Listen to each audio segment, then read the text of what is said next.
At one point in time, around 3 billion years ago, we were floating around as little tiny atoms in the little Petri dish of the world.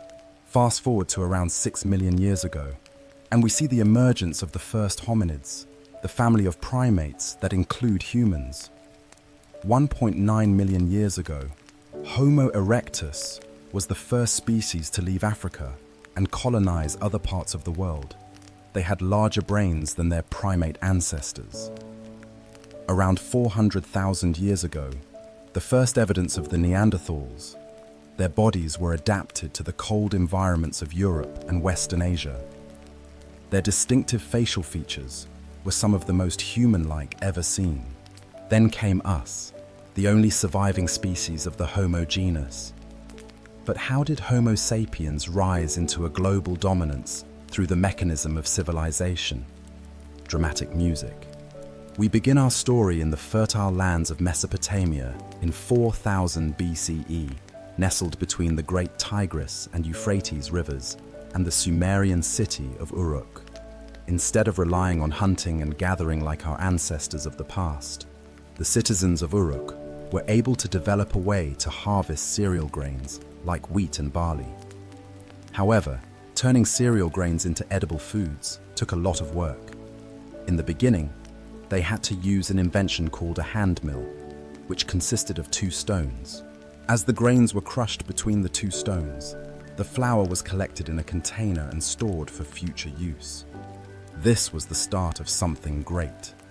This complex, strenuous process was our modern world's first example of agriculture.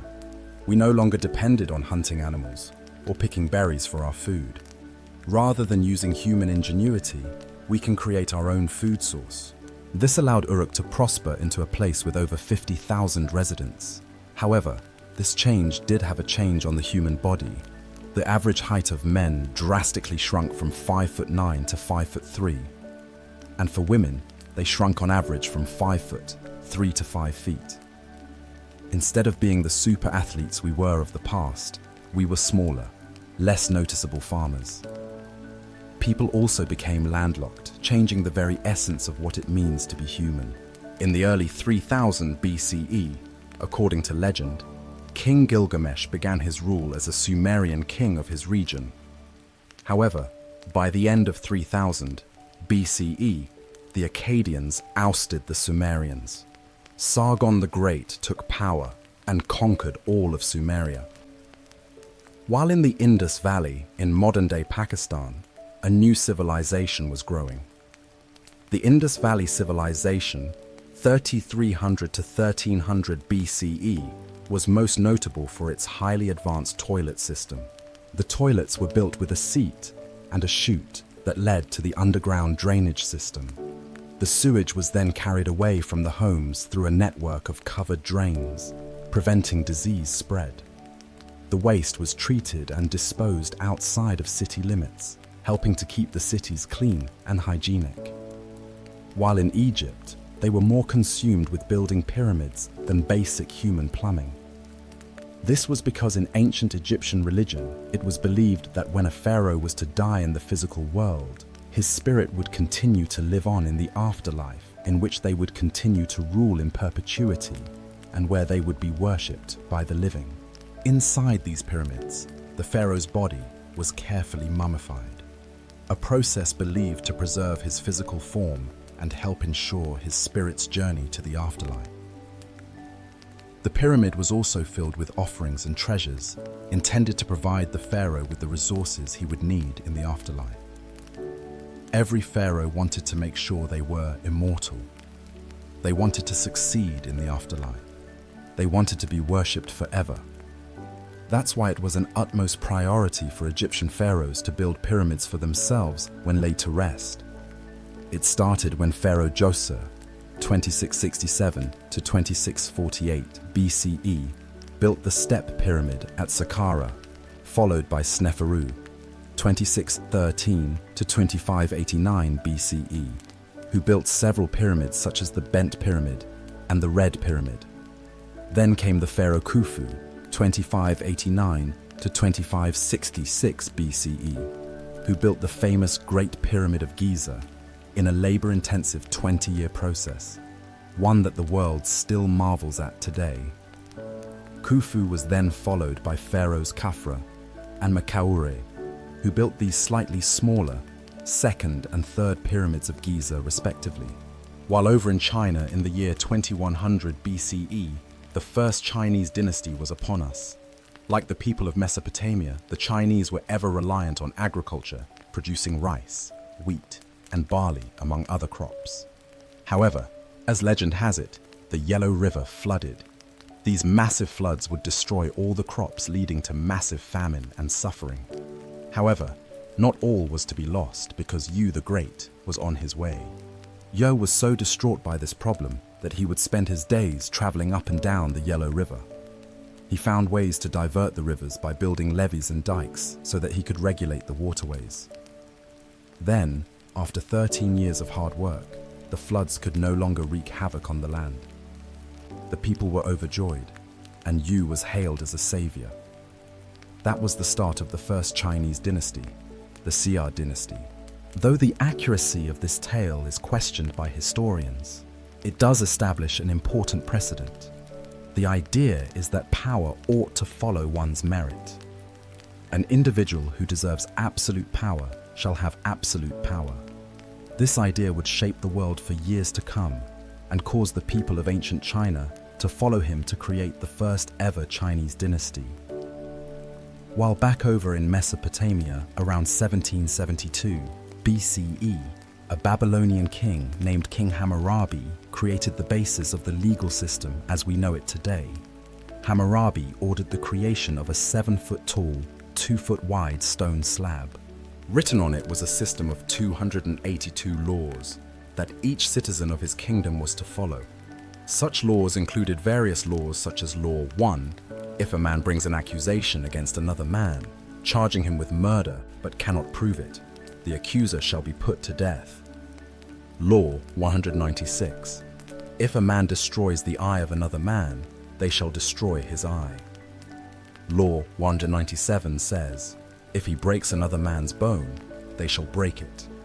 Law 199, if he destroys the eye of a man's slave, or breaks the bone of a man's slave, he shall pay 1/2 his price.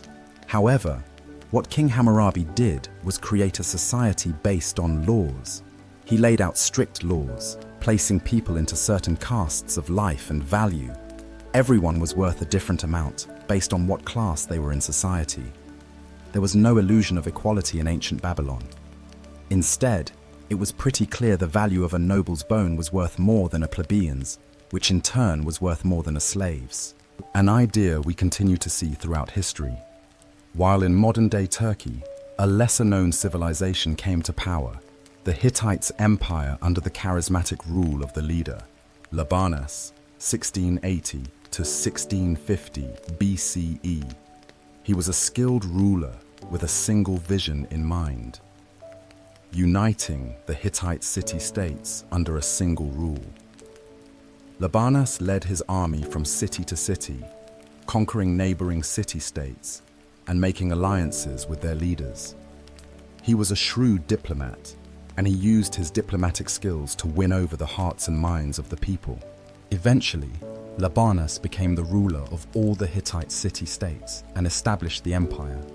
He was a just and fair ruler and was loved by his people. Under his rule, the Hittites prospered and their territory expanded, leaving them right next to their neighbors in Egypt. While in modern-day Greece, a collection of city-states emerged on the European continent, Mycenaean Greece, 1600 BCE to 1100 BCE, was dominated by an elite warrior society and consisted of a network of palace-centered states that developed rigid, hierarchical political, social, and economic systems. At the head of this society was the king. However, unlike a unified civilization, each city was on its own. A city-state is a city that, with its surrounding territory, forms an independent state. The development of city-states, such as Troy, Mycenae, and Pylos, start to grow. The first remnants of the Greek written language known as Linear B also started to emerge, the first record of any Indo-European Greek record we have today. While back in Egypt, they started to create a social pyramid of another type, the Egyptian social pyramid. Like the Great Pyramid of Giza, it is more prominent at the bottom and tinier at the top. At the bottom lays the peasants and the slaves. They were responsible for doing all the manual labor. They worked on the lands. They would spend the day in and day out farming, producing food for all of Egypt. Then, when the season to farm was over for the year, they would work on the pharaoh's massive building projects, literally building the pyramids. Slightly above the slaves came the artisans. They were the stonemasons, the plasters, and the sculptors who created the exuberant art the wealthy desired, and for Egypt is most known for today. Then came the merchants who spent their days in navigating the Nile, trading gold, papyrus and linen to anyone who could afford it. They were well respected and able to make a healthy profit by selling. Then came the scribes. These masters of the word would go to specialized scribe schools just to master the language of ancient Egyptian hieroglyphics. In practical use, these scribes took account of the stores of food, various tax documents, and even the daily lives of the pharaoh. After the scribes came the soldiers. The soldiers were tasked with protecting the Egyptian empire. They dedicated their lives to defend or make preemptive strikes against their enemy. Generally, they were well fed. Then near the top came the bureaucrats. These high-ranking government officials did essential tasks at the top of society, like the viziers who ran the logistical tasks necessary to run a civilization. The priests oversaw taking care of the temples to ensure the gods were well cared for. The nobles oversaw specific regions of the empire and kept order in said regions. At the top, the purpose of everyone below was the pharaoh, the king, and the mediator between the gods and the world of men. The pharaohs will be known to be supreme, and all must succumb to it. When the pharaoh dies, he will be buried in a pyramid in which he will help eternally rule over the Egyptian empire. Egyptian society was created to serve the pharaoh. Taxes were taken from the farmers for the pharaoh, and artisans made unique crafts for it. The merchants ensured the pharaoh was well supplied with the needed goods. The scribes would follow the pharaoh and record his thoughts. The soldiers made sure his empire was protected. The bureaucrats did the jobs the pharaoh couldn't do, while the pharaoh sat at the top and communicated with the gods. Pharaoh Ramesses II, 1279 to 1213 BCE, accomplished many extraordinary things by living in this social system. He orchestrated the construction of the Temple of Abu Simbel, the Ramesseum, and the Temple of Karnak. He was also able to grow the Egyptian empire and reconquer lands lost by other pharaohs, except for the land claimed by the Hittite Empire. The Hittite king of the time, Mutwalli II, 1295 to 1272 BCE, was notorious for ordering his troops to attack his Egyptian neighbors. Following the example of Labanas, Mutwalli wanted to unify the world under Hittite rule. However, Ramesses had enough.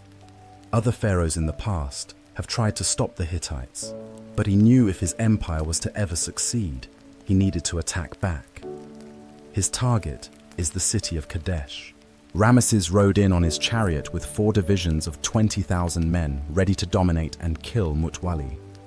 However, the Hittites already knew of the incoming Egyptian invasion through espionage. They fortified their city with 40,000 of his own men. A war was about to commence. Ramesses decided to split up his divisions to force Mutwalli out, but yet, Mutwalli never did. A gruesome mistake. Splitting up his forces left him exposed, unable to get an advantage, allowing Mutwalli and the people of Kadesh a chance for victory. Historians believe that all they did was come out from the fortification of Kadesh and trap Ramesses II's forces in his army by the river. But yet, for some unknown reason, they never did, leaving the Battle of Kadesh to end in a draw. After the battle, though, both sides decided it would be best to stop attacking each other, that they should live in peace and unity in this world. Then after the death of Mutwalli, the new king, Hattusili III, took the throne of the Hittite Empire. Through the means of messengers, in the year 1258 BCE, both Ramesses and Hattusili signed the first peace treaty to ever exist. Reading in part, Ramesses the great king, the king of the country of Egypt, shall never attack the country of Hatti to take possession of a part of this country. And Hattusili, the great king of the country of Hatti, shall never attack the country of Egypt to take possession of a part of that country. Then a period of friendship occurred between these two, once warring nations. The Hittites were skilled in metalwork and taught the Egyptians to make superior weapons and tools. At the same time, the Egyptians, master of agriculture, shared their knowledge with the Hittites. Trade for the benefit of both civilizations. Both civilizations prospered because of this. Peace can lead to prosperity. The agreement was kept in place until around 1200 BCE, because that's when the Hittite Empire fell because of the constant attacks they faced from the Sea People, leaving the Hittite Empire to be lost in the state of history. While on a continent far away, the first civilization in the Americas was taking foot in modern-day Mexico. The Olmec civilization, 1200 BCE to 400 BCE, is often considered the mother civilization of Native American civilizations.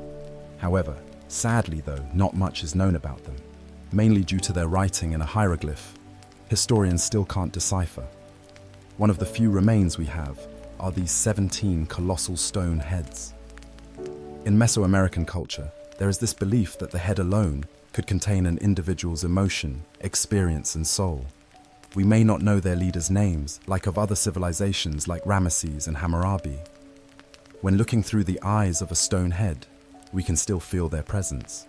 And in some ways, they remain immortal, enshrined in history. For one day, we may learn who they are. While in the East, the Zhou dynasty, 1046 to 256 BCE in China, was taking its stride. The Zhou dynasty gained power because of the failures of the less critical Shang dynasty. They believed in the idea of a mandate from heaven. This resulted in 4 principles in the Chinese dynastical structure that would be repeated repeatedly. 1. Heaven grants the emperor the right to rule. 2. Since there is only one heaven, there can only be one emperor at any given time. 3. The emperor's virtue determines his right to rule. And 4. No one dynasty has a permanent right to rule. A ruler in dynasty could lose the mandate from heaven, and the heavens weren't always on the side of the rulers. Over time, it will fade into another dynasty. The heavens would send signs of droughts, famines, floods, and earthquakes across the land, signaling they'd lost the blessing from above. This is how the Shang dynasty fell, and the Zhou dynasty grew to prominence. The Zhou dynasty brought another style of government and the creation of feudalism. The system was straightforward, leading to another social pyramid. At the bottom lay the peasants who were tied to the land and whose job was to produce crops for the empire. Then came the soldiers, whose job was to protect the lands from foreign invaders. Then the lords who owned the land and taxed the peasants a portion of their crops, who in turn, the lord gave some of their crops to the king, the person in charge of the whole empire. The king would then receive more crops and become very wealthy. All profits go to the king and all work goes to the masses. Why would anyone just settle for a life of farming day in and day out? There are 2 reasons for this phenomenon. The first reason was due to necessity. It took many more people to feed an empire and a family back then. And the second reason being philosophy.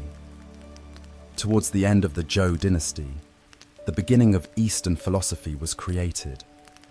Confucius created a philosophy system justly named Confucianism, which is focused on the importance of respect, loyalty, and responsibility in all relationships in life. A central concept of Confucianism is called Li, which can be translated as rituals, customs, or manners. Li refers to the formal and informal social conventions that guide societal behavior. It is seen as maintaining order and harmony in social relationships. While Lao Tzu created another philosophy called Taoism. The word Tao means the way or the path, and Taoism teaches that individuals should seek to align themselves with the natural flow of the universe rather than fighting against it. Live your life as peacefully with yourself as possible, and don't worry about external things outside your control. Just focus on your farming.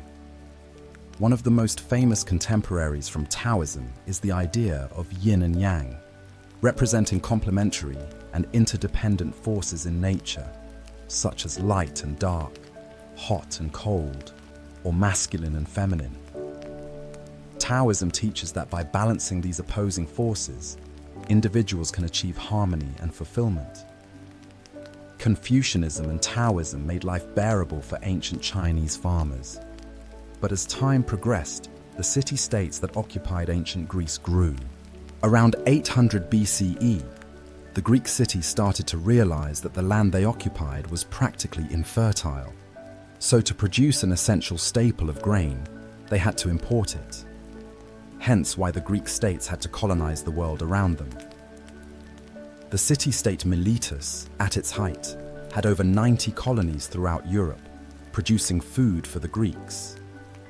At its height, the Greek had set up colonies from modern-day Marseille in France to Rostov-on-Don in Russia. One of these new emerging city-states was Rome. As legend has it, Romulus and Remus were twin brothers, abandoned by their parents and placed into the river Tibet. As the basket floated across the river, a female wolf discovered the two orphans and nursed them back to health. When Romulus and Remus became adults, they decided to find the city where the wolf rescued them.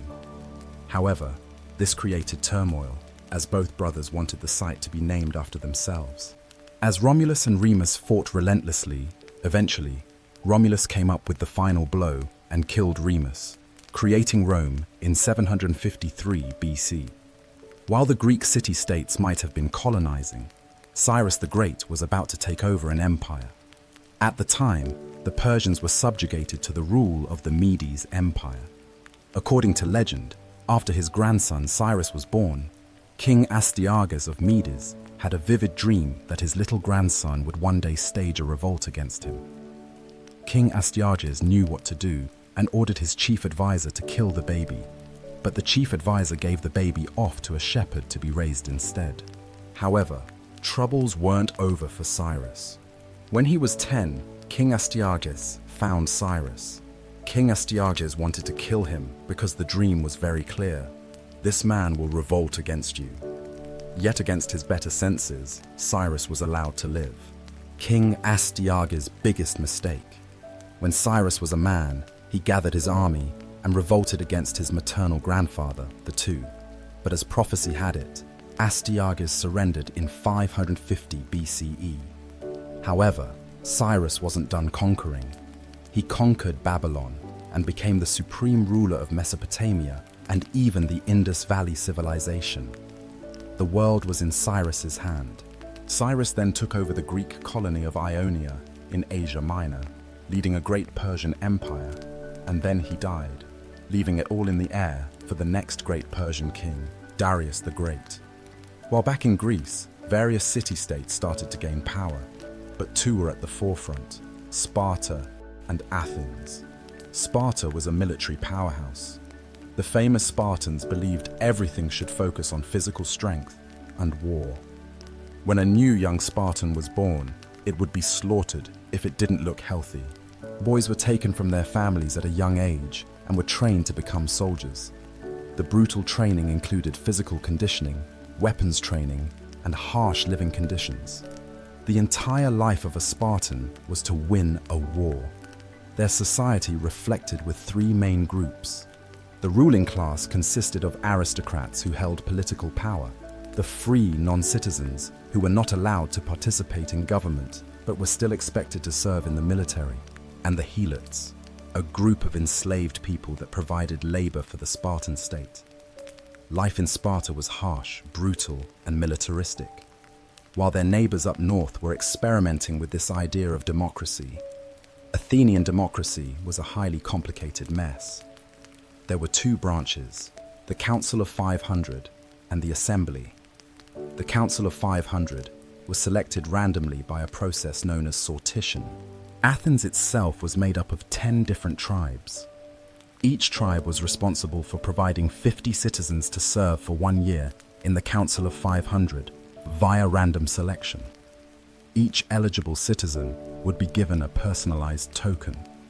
Those tokens were inserted into a particular machine called the Kleroterion. This long-lost technology included tubes and balls, which somehow selected 50 residents of each tribe to join the illustrious Council of 500.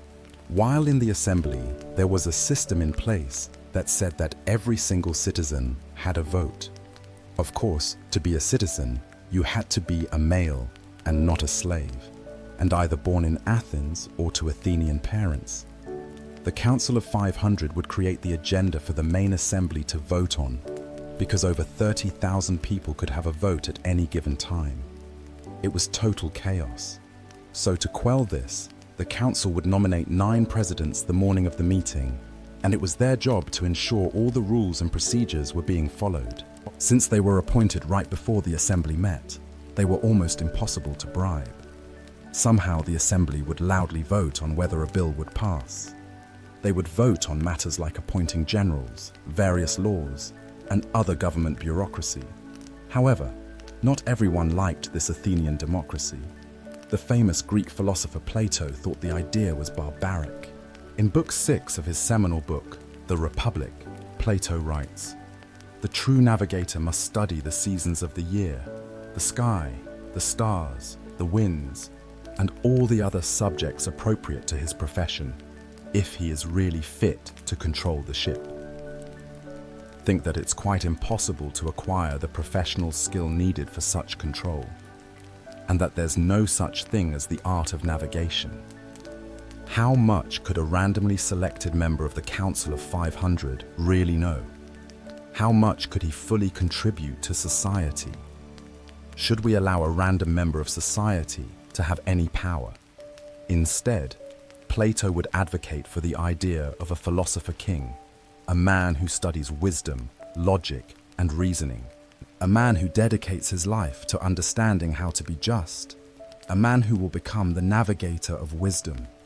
Plato would rather say, the society we have described can never grow into a reality or see the light of day, and there will be no end to the troubles of the states, or indeed, my dear Glaucon, of humanity itself, till philosophers become rulers in this world, or till those we now call kings and rulers really and truly become philosophers, and political power and philosophy thus come into the same hands. There's just one issue with Plato's quote. Every leader thinks they're a philosopher king. Everyone thinks their thoughts are the best. Everyone thinks their ideas are the wisest. From Yu, the Great in China, to Labanas of the Hittite Empire, to Siddhartha Gautama of the Kingdom of Magadha in India. While not so far away in the Indian kingdom of Magadha, a spoiled prince named Siddhartha Gautama, 500 BCE, lived in luxury inside a palace. Inside this palace, Siddhartha could have anything he wanted.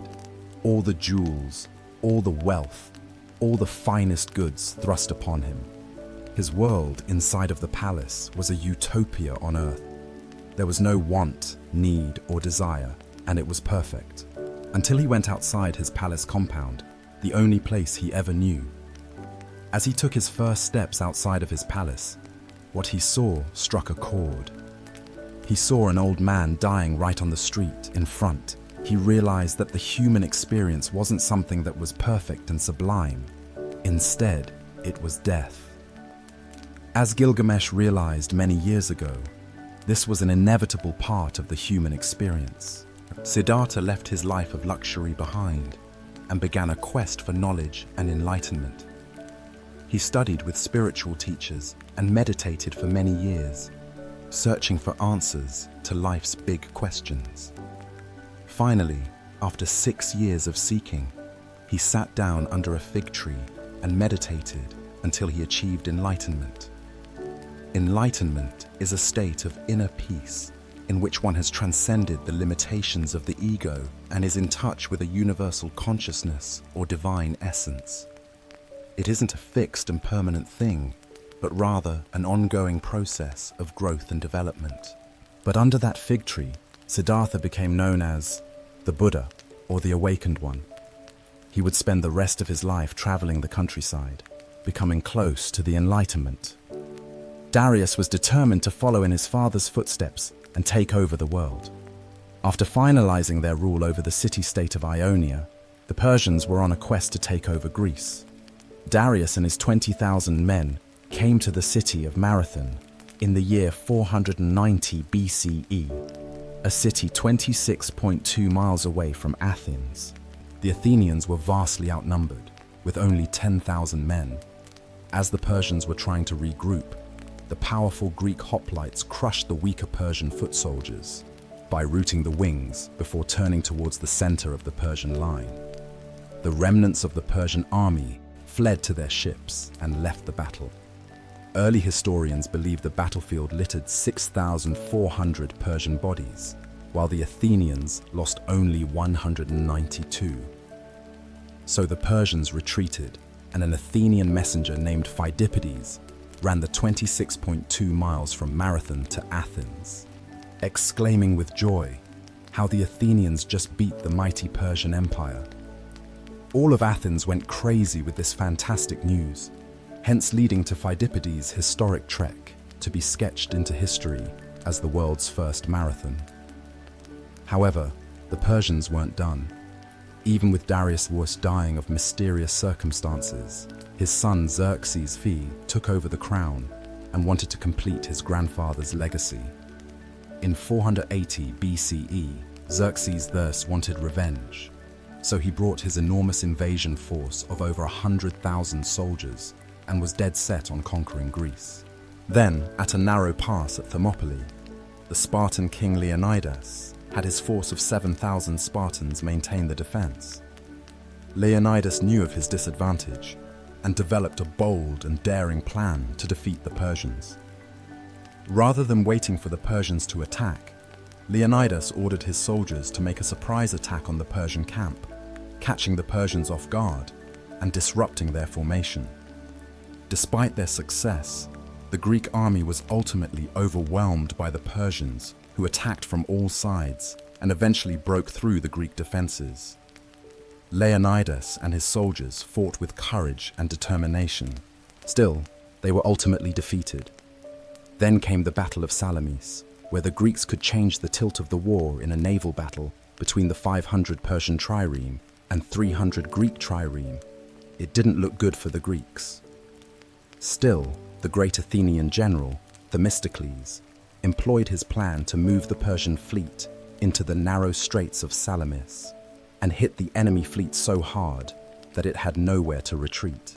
After a massive sea battle, Themistocles won Greece the victory and changed the face of the war. The Persians still had their goal: conquer the Greek city-states. Xerxes had returned to Persia, leaving Persian general Mardonius in charge of the Persian force for most of the significant battle. Yet, after diplomatic talks ceased, Persia knew they had to attack. As the Persians sent their troops to Plataea, the Greeks knew they had to work together.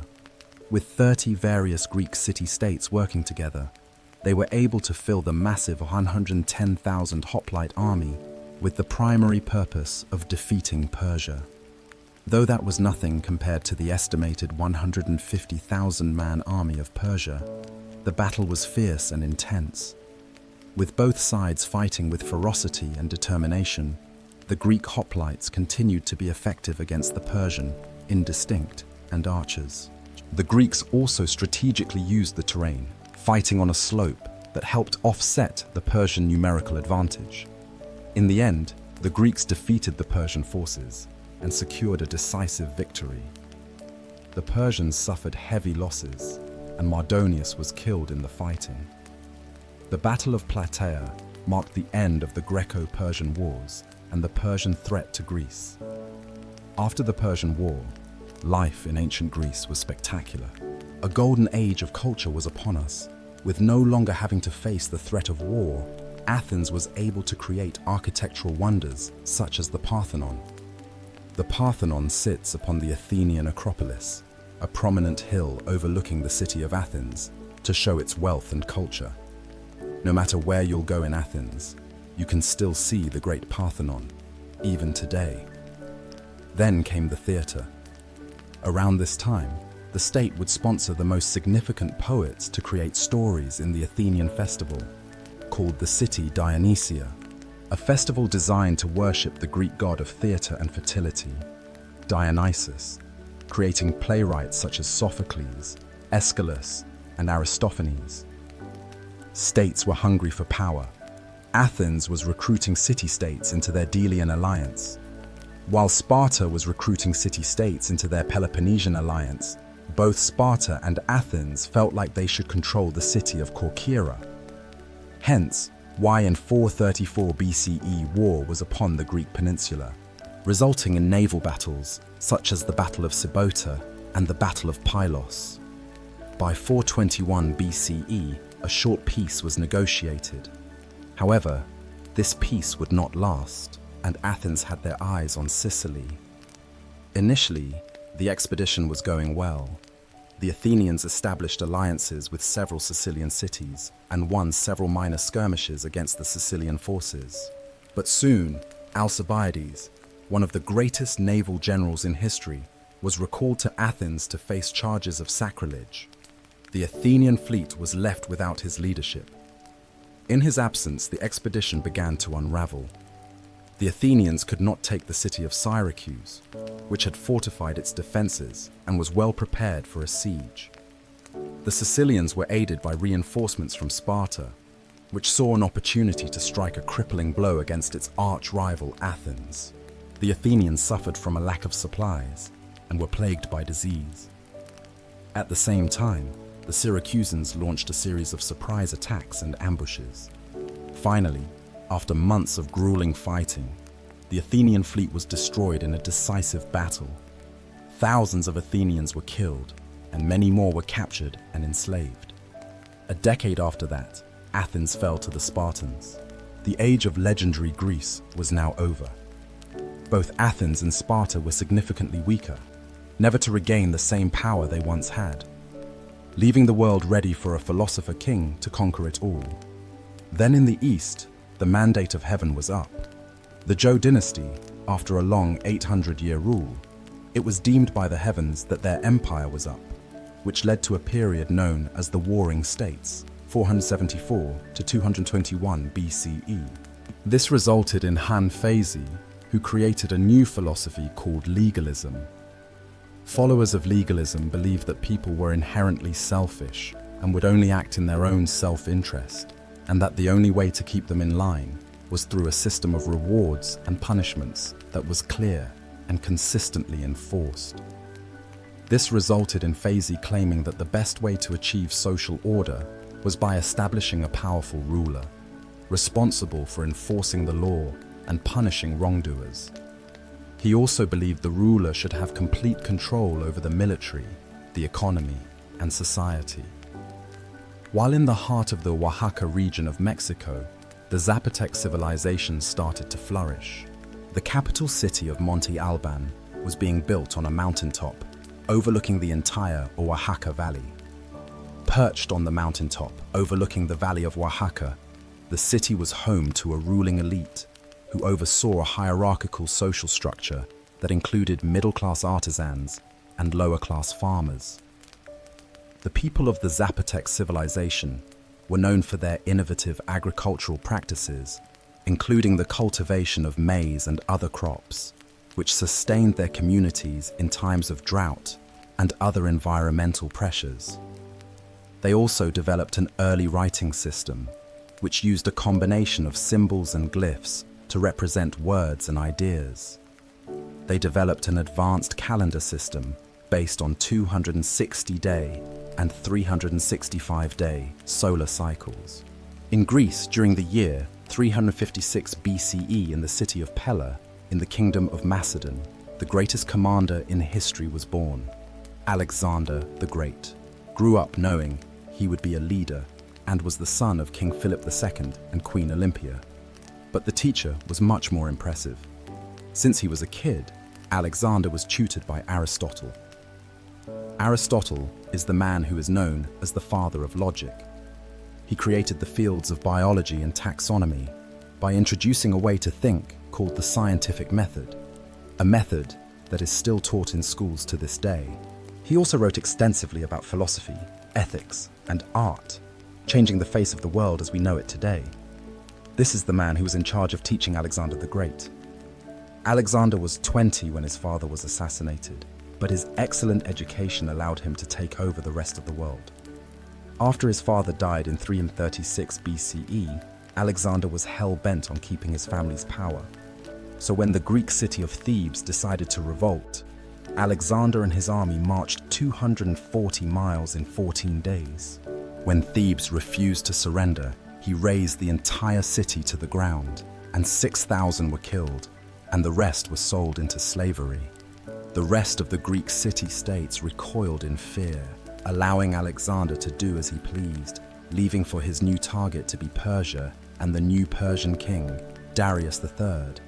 In 333 BC, Alexander faced the Persian army at the Battle of Issos. This significant engagement saw the Persian king, Darius III, defeated and forced to flee. Alexander then captured several key cities, including the vital port of Tyre, which had resisted his initial siege. In 331 BC, Alexander faced Darius III again at the Battle of Gaugamela, near the Tigris River in modern-day Iraq. Despite being outnumbered, Alexander won a decisive victory using superior tactics and mobility. The Persian army was shattered, and Darius III fled once again. Alexander then proceeded to capture the Persian capital of Babylon and took control of much of Mesopotamia. He continued his campaign eastward, winning battles in what is now modern-day Iran and Afghanistan.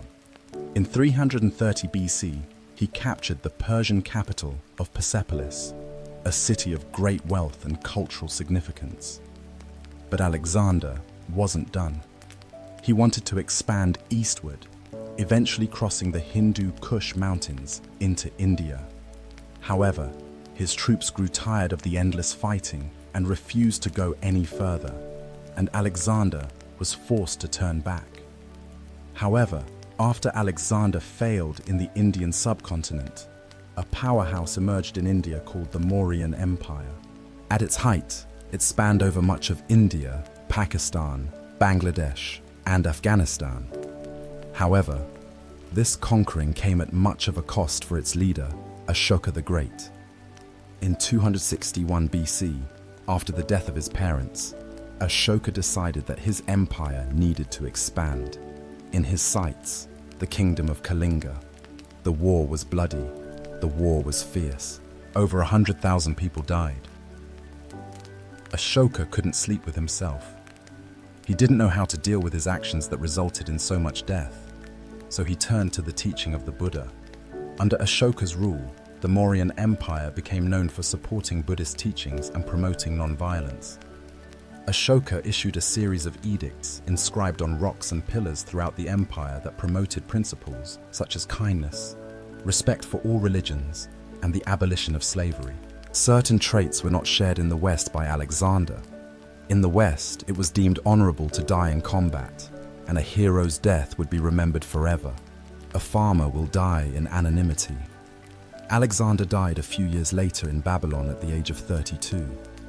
Throughout his expedition, Alexander was spreading Greek ideas founded by his once wise teacher, bringing the rise of Greek ideals across the land, starting the seeds of the Western cultures we see today. Once Alexander died, his empire just could not sustain itself. His generals feuded as to who should be the leader of this great empire. Everyone wanted power, yet in fighting left to waste in oblivion. Eventually, in 323 BC, after senseless wars, the Greek generals divided the world into three major empires: the Ptolemies in Egypt, the Seleucids in the east, and the Antigonids in Greece. Ptolemy, one of Alexander's generals, led Egypt into a period of prosperity. Inspiration by his former leader, Ptolemy built the Library of Alexandria, a hub for an intellectual scholarship. Intellectuals from all over will come to the library to exchange ideas and thoughts throughout the world, leaving us to have great philosophers like Plato and Aristotle to be the backbone of our culture. While the general Seleucid was given the keys to the city of Babylon, Babylon at this time was a cultural hub, melting Greek, Persian, Indian, and Central Asian cultures. Seleucid, though, preferred Greek ideas and Greek language. The Seleucid Empire was at its height during the reign of King Antiochus III, 223 BC to 187 BC. Under King Antiochus III, the Seleucids encompassed a vast territory from modern-day Turkey to modern-day Pakistan, one of the largest empires on record until the rise of the Romans. While the Antigonids did not have nearly as much success, by the time Antigonus I took power, the Greeks were just a shell of what they once were. The age of the Greeks was behind us. The Ptolemies, the Seleucids, and the Antigonids went astray from the Roman Empire. However, for Rome to rise, it had to face a powerful foe, Carthage. Both Rome and Carthage had a desire for the same city-state, Messina on the island of Sicily. This would give either civilization a foothold to grab power in the Mediterranean. The First Punic War was upon us, and after 20 years of fighting in the year 241 BCE and the defeat of Carthage, the Treaty of Lutatius was signed. The peace, though, was short-lived. In 218 BCE, the Second Punic Wars began when the Carthaginian general Hannibal invaded Italy with his army, including elephants, to conquer Rome. Hannibal won several early battles, including the Battle of Cannae in 216 BCE. Still, he was ultimately defeated by the Roman general Scipio Africanus at the Battle of Zama in 202 BCE. The war resulted in the complete defeat of Carthage, which was forced to cede its territories to Rome, and the end of the Carthaginian Empire. There was no doubt in the world anymore that it was time for the Romans to take charge in the West, while in the East, after the end of the Warring States period. Qin Shi Huang and the Qin dynasty were an absolute power. 221 BCE to 206 BCE, Qin was determined to turn diverse China into a unified Chinese empire. He divided the lands into 36 command areas, supervised by a governor, military commander, and imperial inspector. It was expected that you followed the will of Qin, or else you would face harsh penalties. The basic ideas of legalism in action, strong government, harsh laws, and inheriting knowing that humans were necessarily selfish. However, their mandate from heaven ran quite quickly. After Qin Shi Huang's death, China was in turmoil with another dynasty on foot. Liu Bang, leader from 206 to 195 BCE, after leading a revolt against the Qin, was declared emperor of the new Han dynasty. Instead of following the strict legalistic mindset of the Qin, Liu decided to set his empire as a Confucianist paradise. The ideals of moderation, virtue, and piety, as set through Confucianism, were marched throughout the empire, weaving the cocoon of a powerful dynasty. During the Han dynasty, the production of silk was ever increasing, and the idea of profits was in the minds of all. So in 138 BCE, Emperor Han Wu sent an imperial convoy to make contact with cultures of Central Asia and the Mediterranean. Then, after the routes were established, Chinese merchants and traders would bring their silk across the Silk Road to the Middle East and eventually Europe, where it would be sold at high profits. Though in the beginning, the route was relatively short, because in 97 BC, Ambassador Gan Ying was sent to Rome with gifts of silk for their empire. However, Gan only got as far as Mesopotamia because he was told by the Parthians, the dominant empire in Iran at the time, that the journey would take years. Little did Gan know that he was misinformed, that the journey would have been relatively shorter, but the Parthians wanted to keep their spot as the middlemen. They did not want China and Rome to have contact with one another, creating a system of three empires smushed right up against each other: Rome in the west, Parthians in the center, and China in the east. Then in 86 BCE, Greece, already being weakened by the conquest of Alexander the Great, was now the target of the Roman Empire. General Lucius Cornelius Sulla led an army of legions to the forefront of Athens. He besieged Athens for several months, brutally torturing the citizens within. Eventually, when Athens fell, he ordered his soldiers to loot and pillage the city, destroying many important cultural treasures. This takeover cemented Rome as a superpower. Athens no longer had the power, but rather it was in Rome. While in 63 BCE, General Pompey was tasked with capturing Jerusalem and the region of Galilee. The Romans quickly captured the cities, forcing Galilee to be placed under Roman rule, including a small village called Nazareth. The Romans' desire to expand didn't end in Galilee, though. In 58 BCE, Julius Caesar was appointed governor of the Roman Provide of Cisalpine Gaul, northern Italy, with the express assignment of conquering the rest of the Gauls. At the time, the Gauls were a group of Celtic peoples who lived in that area that is now France, Belgium, and parts of Switzerland, Germany, and Italy. However, it was Caesar's job to take over these Celtic tribes, while the Gauls, who were insistent on their independence, all had to work together under the leadership of Vercingetorix, in a last-ditch attempt to stop the Romans. As Caesar brought his troops to Alesia in 52 BC, war was upon us. Alesia was surrounded by a double wall and a ditch, with additional fortifications on the town's heels. Vercingetorix had gathered a large force of Gallic warriors inside the town. In contrast, Caesar had assembled a sizable Roman army outside the walls. Caesar realized that a direct assault on the town would be complex, so he surrounded the Gallic forces and starved them into submission. He ordered the construction of a series of fortifications around Alesia, including a circumvallation wall that encircled the town and a second wall and ditch that faced outward to defend against any attempts to break out. Over several weeks, Caesar's forces engaged in a grueling siege of Alesia, with both sides suffering heavy losses. The Gallic warriors inside the town made several attempts to break out, but they were repelled by the Roman forces. The tide of the battle turned in favor of the Romans, when a second Gallic army, led by Vercingetorix's ally Commius, attempted to relieve the siege. Caesar sent a detachment of his forces to intercept the Gallic reinforcements. After a fierce battle, the Roman soldiers emerged victorious. With his forces surrounded and facing starvation, Vercingetorix was forced to surrender. He emerged from Alesia and offered himself as a prisoner to Caesar, effectively ending the Gallic resistance to Roman rule. Throughout the next 2 years, Caesar crossed the Gallic Empire, conquering and implementing it into Rome.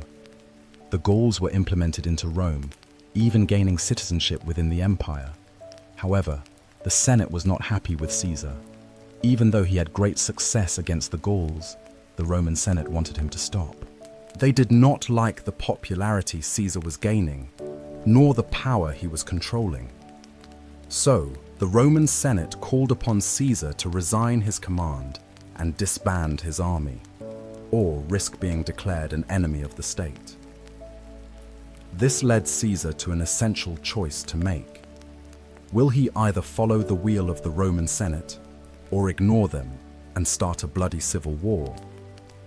Roman law at the time prohibited any general from crossing the Rubicon River and entering mainland Italy with a standing army without the express permission of the Roman Senate.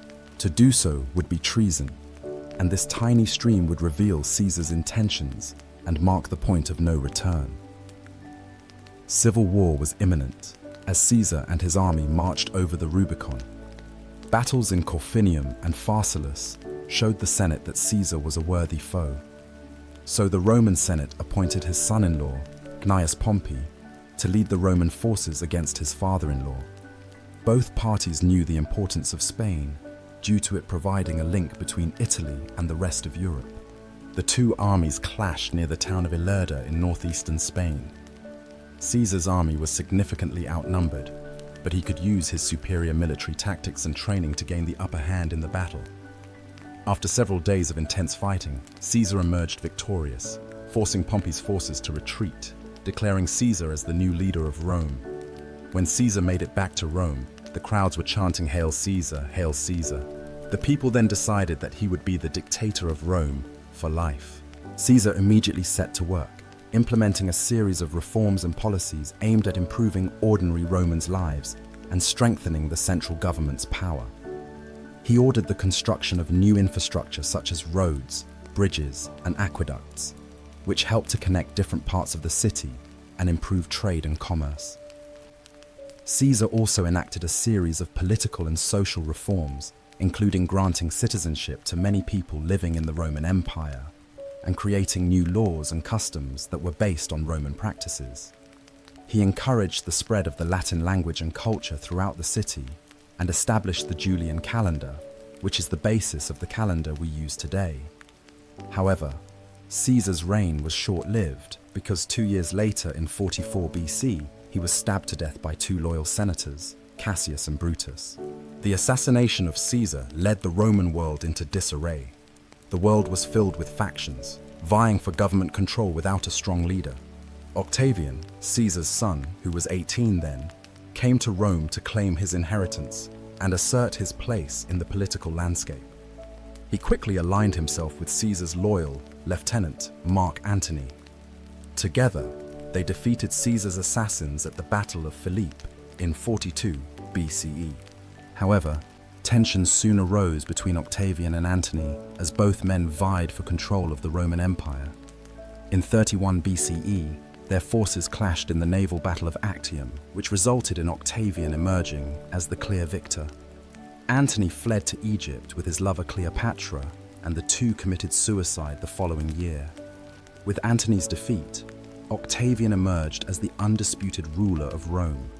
In 27 BCE, he was appointed Augustus and became the first Roman emperor. During Augustus's reign, a man who would change the world was born in the Roman-occupied city of Bethlehem, Jesus Christ. The Gospel of Luke says, "In those days, a decree went out from Caesar Augustus that all the world should be registered." This was the first registration when Quirinius was governor of Syria, and all went to be registered, each to his own town. Luke 2, 1 through 3. This census was an essential factor in Roman society because it established the population counts in these various communities, making it possible to tax these various citizens. So the highly pregnant Mary and her betrothed husband, Joseph, had to travel 90 miles on foot from Nazareth to Bethlehem to complete this legally required Roman census. When they arrived in Bethlehem, many other descendants of the King of David, or members of the Jewish faith, were also going to Bethlehem for the census. They found out that there was no room for them in the inn, so they were forced to take shelter in a stable where Mary gave birth to Jesus. Jesus was later named King of the Jews. After Jesus' birthday and the completion of the census, Mary and Joseph returned to Nazareth with their extraordinary son. As the years of Jesus went on, stories about him grew. More and more followers began to worship Jesus as their Messiah. They claim that he can catch an endless amount of fish. They claim that he can cure the blind, and they claim that he was the Son of God. So these followers, specifically his disciples, started to write down his entire life journey. 4 of his closest disciples, Matthew, Mark, Luke, and John, wrote down the main chunks of the book in these parts called Gospels. Each of these Gospels covered almost all of the same events, the narrative life of Jesus Christ. This narrative testimony of a child born in a stable changed the world forever. Even though many loved Jesus, some viewed him as a threat. Emperor Tiberius succeeded Augustus and reigned from 14 AD to 37 AD.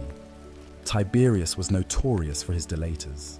a network of informants rewarded for spying and reporting on suspected traitors and criminals. Criminals reported on by the delators had to face a treason trial, often resulting in executions or forced suicides. His prefect of Judea at the time, Pontius Pilate, was no stranger to the harsh punishment of traitors. As Jesus was influencing more and more people, he became more of a political threat. So following the guidelines of Emperor Tiberius, Pilate was given no practical political choice other than to execute Jesus on a cross. Roman law was evident then. One must follow the emperor's will, or else they will perish. As Jesus was crucified on the cross, a new religion was born, Christianity. In the beginning, Christianity was just a small sect of Judaism. Nevertheless, its growth would be unparalleled. Paul of Taurus would take the word of his chosen Lord across the known world. From Greece to Turkey to Syria, the word of Jesus Christ spread. His missionary tales are now documented in the New Testament as the book of Acts. The more Paul went to different places, the more followers he gained. On the same token, it created more enemies. The divide between monotheism and polytheism was on the rise. It was beginning to get a lot tougher for Romans to accept a religious population that didn't believe in gods like Mars and Jupiter. So when the Great Fire of Rome occurred in July of 64 AD, Emperor Nero quickly blamed it on the Christians. The Great Fire was an event that destroyed 2/3 of the city of Rome. So in order to pay for these massive repairs, Nero instituted heavy tributes across the empire to meet at least a proportion of the costs. Nero also started to print more Roman currency, creating an inflationary effect for the first time in the empire's history. However, the individuals who lived under Roman rule, which wasn't in Rome proper, were upset by this new policy. So in the holy city of Jerusalem in 66 AD, a revolt was on. At first, the first Jewish revolt succeeded, and the Jewish forces quickly expelled the unprepared Roman army. Then the rebels gained some traction in the neighboring villages in Galilee. In response, the Roman Emperor Nero sent the general Vespasian to meet the Jewish forces, an endeavor that pushed most rebels into Jerusalem proper. By the time Vespasian was proclaimed emperor in 69 CE, then around Passover in 70 AD, Vespasian and his forces sieged the city, depleting it of food and water. Within the walls of Jerusalem, the Jews started to quarrel within, leaving them more vulnerable to attack. By August, the Romans breached the defenses, killed much of the population, and destroyed many of their holy sites. With the Jews decimated, the strength of polytheism lived long. Then in 98 to 117 AD under Emperor Trajan, the Roman Empire was able to expand its greatest territorial extent, spanning all the way from modern-day Britain to the Persian Gulf. Roman rule was everywhere. Well, except for in the Americas, because the Romans didn't even know they existed. In the Americas, we can see the growth of various civilizations across the Andes, located in modern-day Peru. In Chile, the Moche civilization was able to build monumental structures like the Huaca del Son and Huaca de la Luna, impressive pyramids that were the center of their religions. They also created advanced fertilization techniques that used bird droppings as fertilizer. Their highly centralized government made everyone know their place in society. While a little bit more south, the Nazca civilization is one enthralled in mystery. The people of Nazca created a series of large-scale geoglyphs consisting of hundreds of individual figures, including geometric shapes, animals, and human-like figures.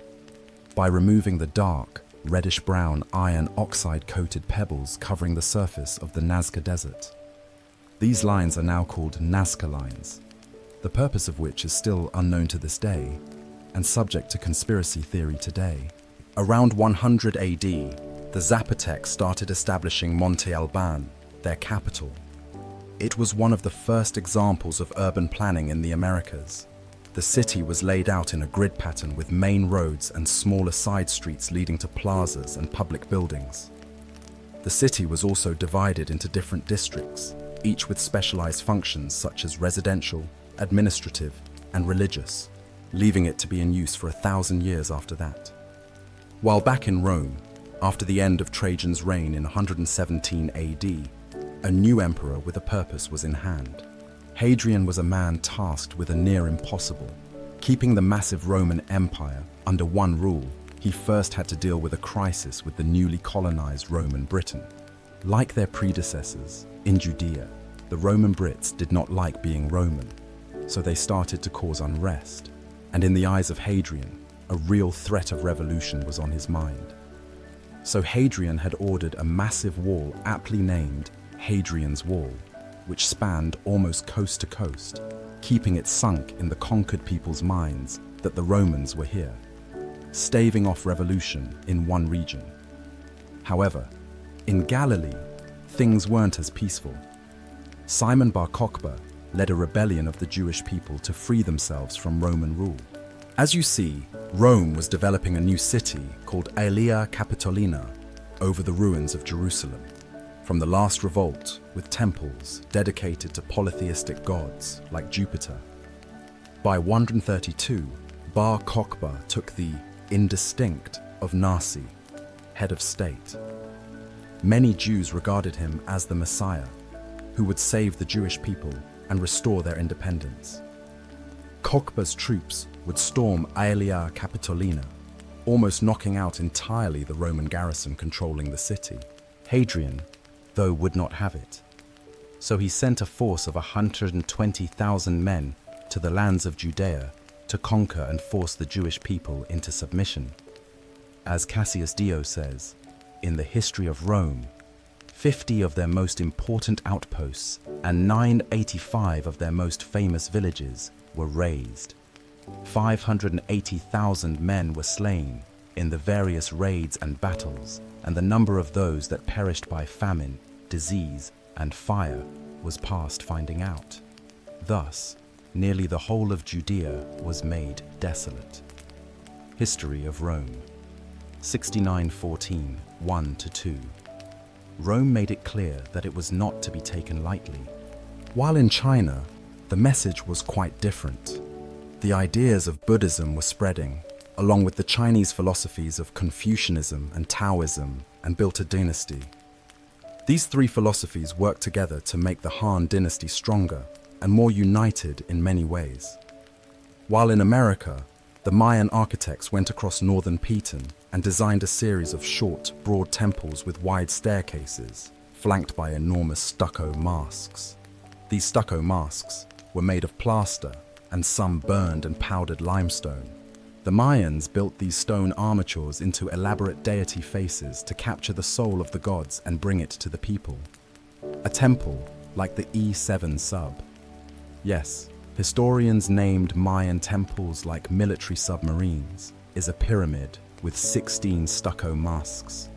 Each allows us to go deeper into the souls of these deities of the past. In the Middle East, a new empire was emerging with roots in the past. A man named Ardashir claimed to have a royal blood that traced all the way back to Cyrus the Great. Ardashir claimed that he should be the true ruler of the Persian Empire, not those frauds of the Parthians. Ardashir was able to unite the various tribes of Persia. In 224 AD, Ardashir Frums led his forces against the Parthian king, Artabatus V, in a significant battle at Hormozgan. The Sasanian forces, known for their cavalry, defeated the Parthians and captured Artabatus V. With this victory, Ardashir declared himself king and established the Sasanian Empire. Ardashir quickly established a centralized government and built a new capital at Ctesiphon on the Tigris River. He re-established the Zoroastrian religion, which had been suppressed by the Parthians as the empire's official religion. He also built a powerful military machine with skilled cavalry and archers. He began to expand his territory by conquering neighboring regions. As the Parthians were on their way out, so were the Han. The Han dynasty's downfall was marked by political instability, economic problems, external threats, internal rebellions, and power struggles. The weakening of central authority allowed regional warlords to seize power, and the government's attempts to address economic issues were unsuccessful. External threats and rebellions weakened the dynasty even further. A warlord named Cao Pi declared himself emperor and established the Wei dynasty, officially ending the Han dynasty. While back in Rome, Emperor Diocletian, 284 to 305, faced a problem. Rome was becoming too large and impossible to manage. So Diocletian created the Tetrarchy and divided the region into 4, where each region was governed by a separate emperor. Within the Tetrarchy, there were 2 types of emperors, Augustus and Caesars. Dion chose Maximilian to be his equal to Augustus. In contrast, Galerius and Constantius were appointed to be Caesars. However, this system created uncontrolled chaos and anarchy. Each emperor had desires for power and ambition, and it all came to a head in 305 when power shifted.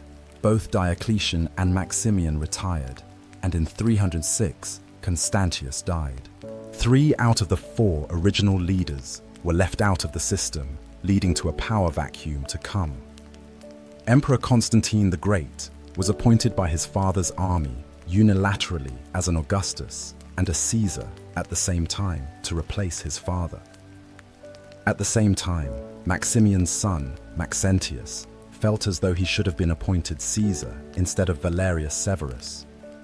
So in 307, Maxentius sent his army and forced Valerius Severus to surrender.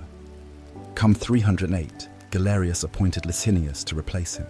So on the west side of Rome, 2 emperors wanted to rule. Constantine ruled over Gaul in Britain, and Maxentius ruled Italy and North Africa.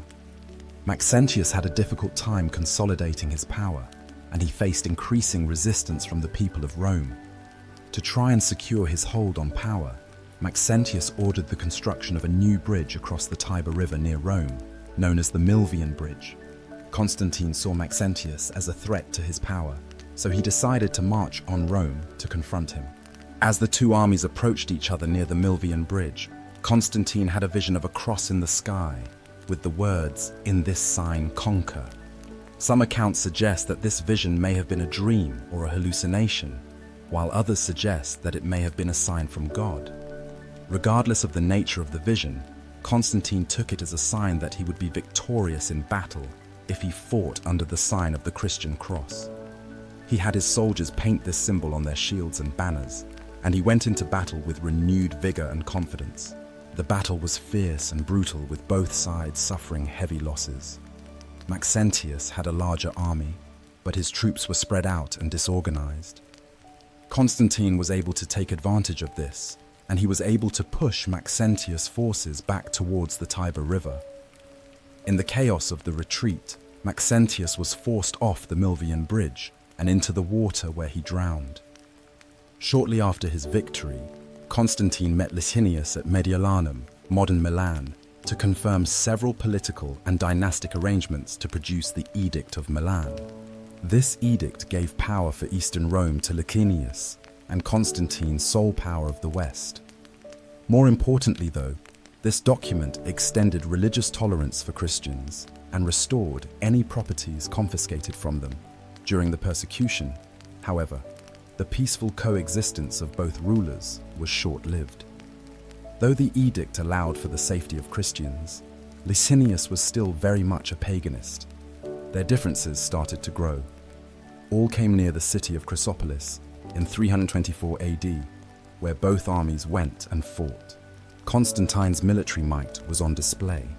He was able to force the Eastern Roman army towards the sea, leaving many to be killed or captured. Constantine was declared the sole leader of Rome, and Licinius was declared dead by hanging. He renamed the Eastern Roman capital from Byzantium to Constantinople to celebrate his victory. Then, in 325 AD, Constantine presided over the First Council of Nicaea when the 300 bishops established the now famous Nicene Creed, which declared that Jesus Christ was begotten, not made, and of one substance with the Father.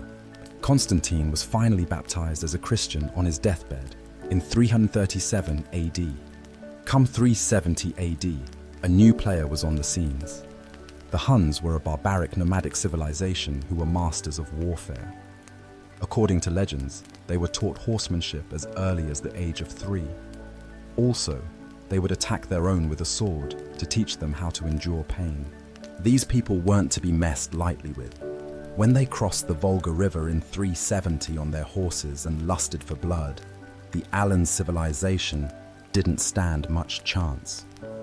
2 years later, they attacked the Ostrogoths, an eastern tribe of Germanic Goths, who harassed the Roman Empire by frequently attacking their territories. By 376, the Huns had attacked the Visigoths, the western tribe of Goths, and forced them to seek sanctuary within the Roman Empire. As the Huns dominated Goth and Visigoth lands, they earned a new reputation as the new barbarians in town and seemed unstoppable. By 395 AD, they began invading Roman domains, and some Roman Christians believed they were devils who arrived straight from hell. The reason they started invading Rome was because of the death of Theodosius the Great. His shining achievement as emperor was keeping the Goths and the Huns at bay. But on death, he decided to follow the ideas of Diocletian and split the empire up again, splitting up control between his 2 sons, Arcadius in the east and Honorius in the west, making Theodosius the last leader of a united Rome. With Honorius in charge, the incapable general made Western Rome an easy target to be bullied. The Visigoths, looking for a new place to live, had their eyes set on Rome. So throughout the early 410s, the Visigoths ransacked various Roman cities. Then on August 24th, 410, the Visigoths sacked Rome, taking control of this historic city. It was the first time in nearly 800 years that a foreign army occupied the city of Rome. However, the Visigoths couldn't maintain control of Rome. Instead, they continued to ransack Roman territories until they established their kingdom in 418 in modern-day Spain. While the prospects of existence weren't so much better in Eastern Rome, the notorious Attila the Hun was gaining power, and his brutal tactics called him the Scourge of God. After a failed peace attempt in 441, Attila and his army stormed through the Balkans and the Danubian frontier. Another peace treaty was forged in 442, but Attila attacked again in 443, killing, ransacking and pillaging his way to the well-fortified city of Constantinople. However, due to Constantinople's high walls, Attila couldn't conquer it. Instead, Attila was able to muster another peace agreement. He would leave Constantinople alone in exchange for an annual tribute of 2,100 pounds of gold, a staggering sum. Then in 451, the Huns invaded the Gauls, allowing the once enemies of the Visigoths and the Romans to wise up and work together to fight the Huns. According to legend, the night before the imminent battle, Attila consulted sacrificed bones and saw that thousands of his army would fall in the fight. The next day, his premonition came true. In the Battle of the Catalonian Plains, after hours of ferocious fighting, tens of thousands of soldiers lay dead, giving Attila his first and only military defeat in history. However, even after the loss, Attila and his army marched on and returned to Italy, continuously ravaging the cities. In 452, with Rome in sight, he met Pope Leo I, who acted as an emissary between Attila and Rome. There's no record of what they discussed. Still, according to legend, the apparitions of St. Paul and St. Peter appear to Attila. They threatened to kill him if he didn't negotiate with Pope Leo I. Attila decided to pull out of Italy and return to the great Hungarian plain, whether because of his fear of the Pope and his saintly allies, or because of his troops were stretched too thin and weakened by malaria. However, the struggle for Western Rome wasn't over. In 476 AD, the young Emperor Romulus Augustus had trouble keeping power for himself, as many Romans felt he was illegitimate. So the Eastern Roman Empire sent the Germanic general Odoacer and his mercenaries to suppress a revolt by the Roman army in the region. However, Instead of supporting the Eastern Roman Empire, Odoacer saw an opportunity to seize power for himself. He turned against the Roman government and deposed the last Western Roman emperor, Romulus Augustus, effectively marking the end of the Western Roman Empire. As the steps of his victory, Odoacer was declared the king of Italy. However, Odoacer's victory was short-lived because in 493, Theodoric the Great of the Ostrogoths, with the support of Eastern Roman Emperor Zeno, came in and created the Ostrogothic Kingdom of Italy, sending Odoacer to meet his fate. While Europe was in the crux of a dark age, India under the Gupta Empire was in a mathematical golden age. Great mathematicians like Brahmagupta started using zero as a placeholder and as various solutions for mathematical equations. The astronomer Aryabhata was able to calculate the circumference of the Earth. He proved the world was round long before it was globally accepted. Aryabhata was also able to develop methods for calculating pi and square roots. However, his crowning achievement was creating the concept of an asymptote, which is a line that approaches the curve but never touches it. The Franks under Clovis had been engaged with the Alemanni, another Germanic tribe, and tensions between the two groups were running high. In 496 AD, in the Battle of Tolbiac, Clovis I led his forces into battle against the Alemanni, with both sides eager to gain the upper hand in the ongoing struggle for power and territory.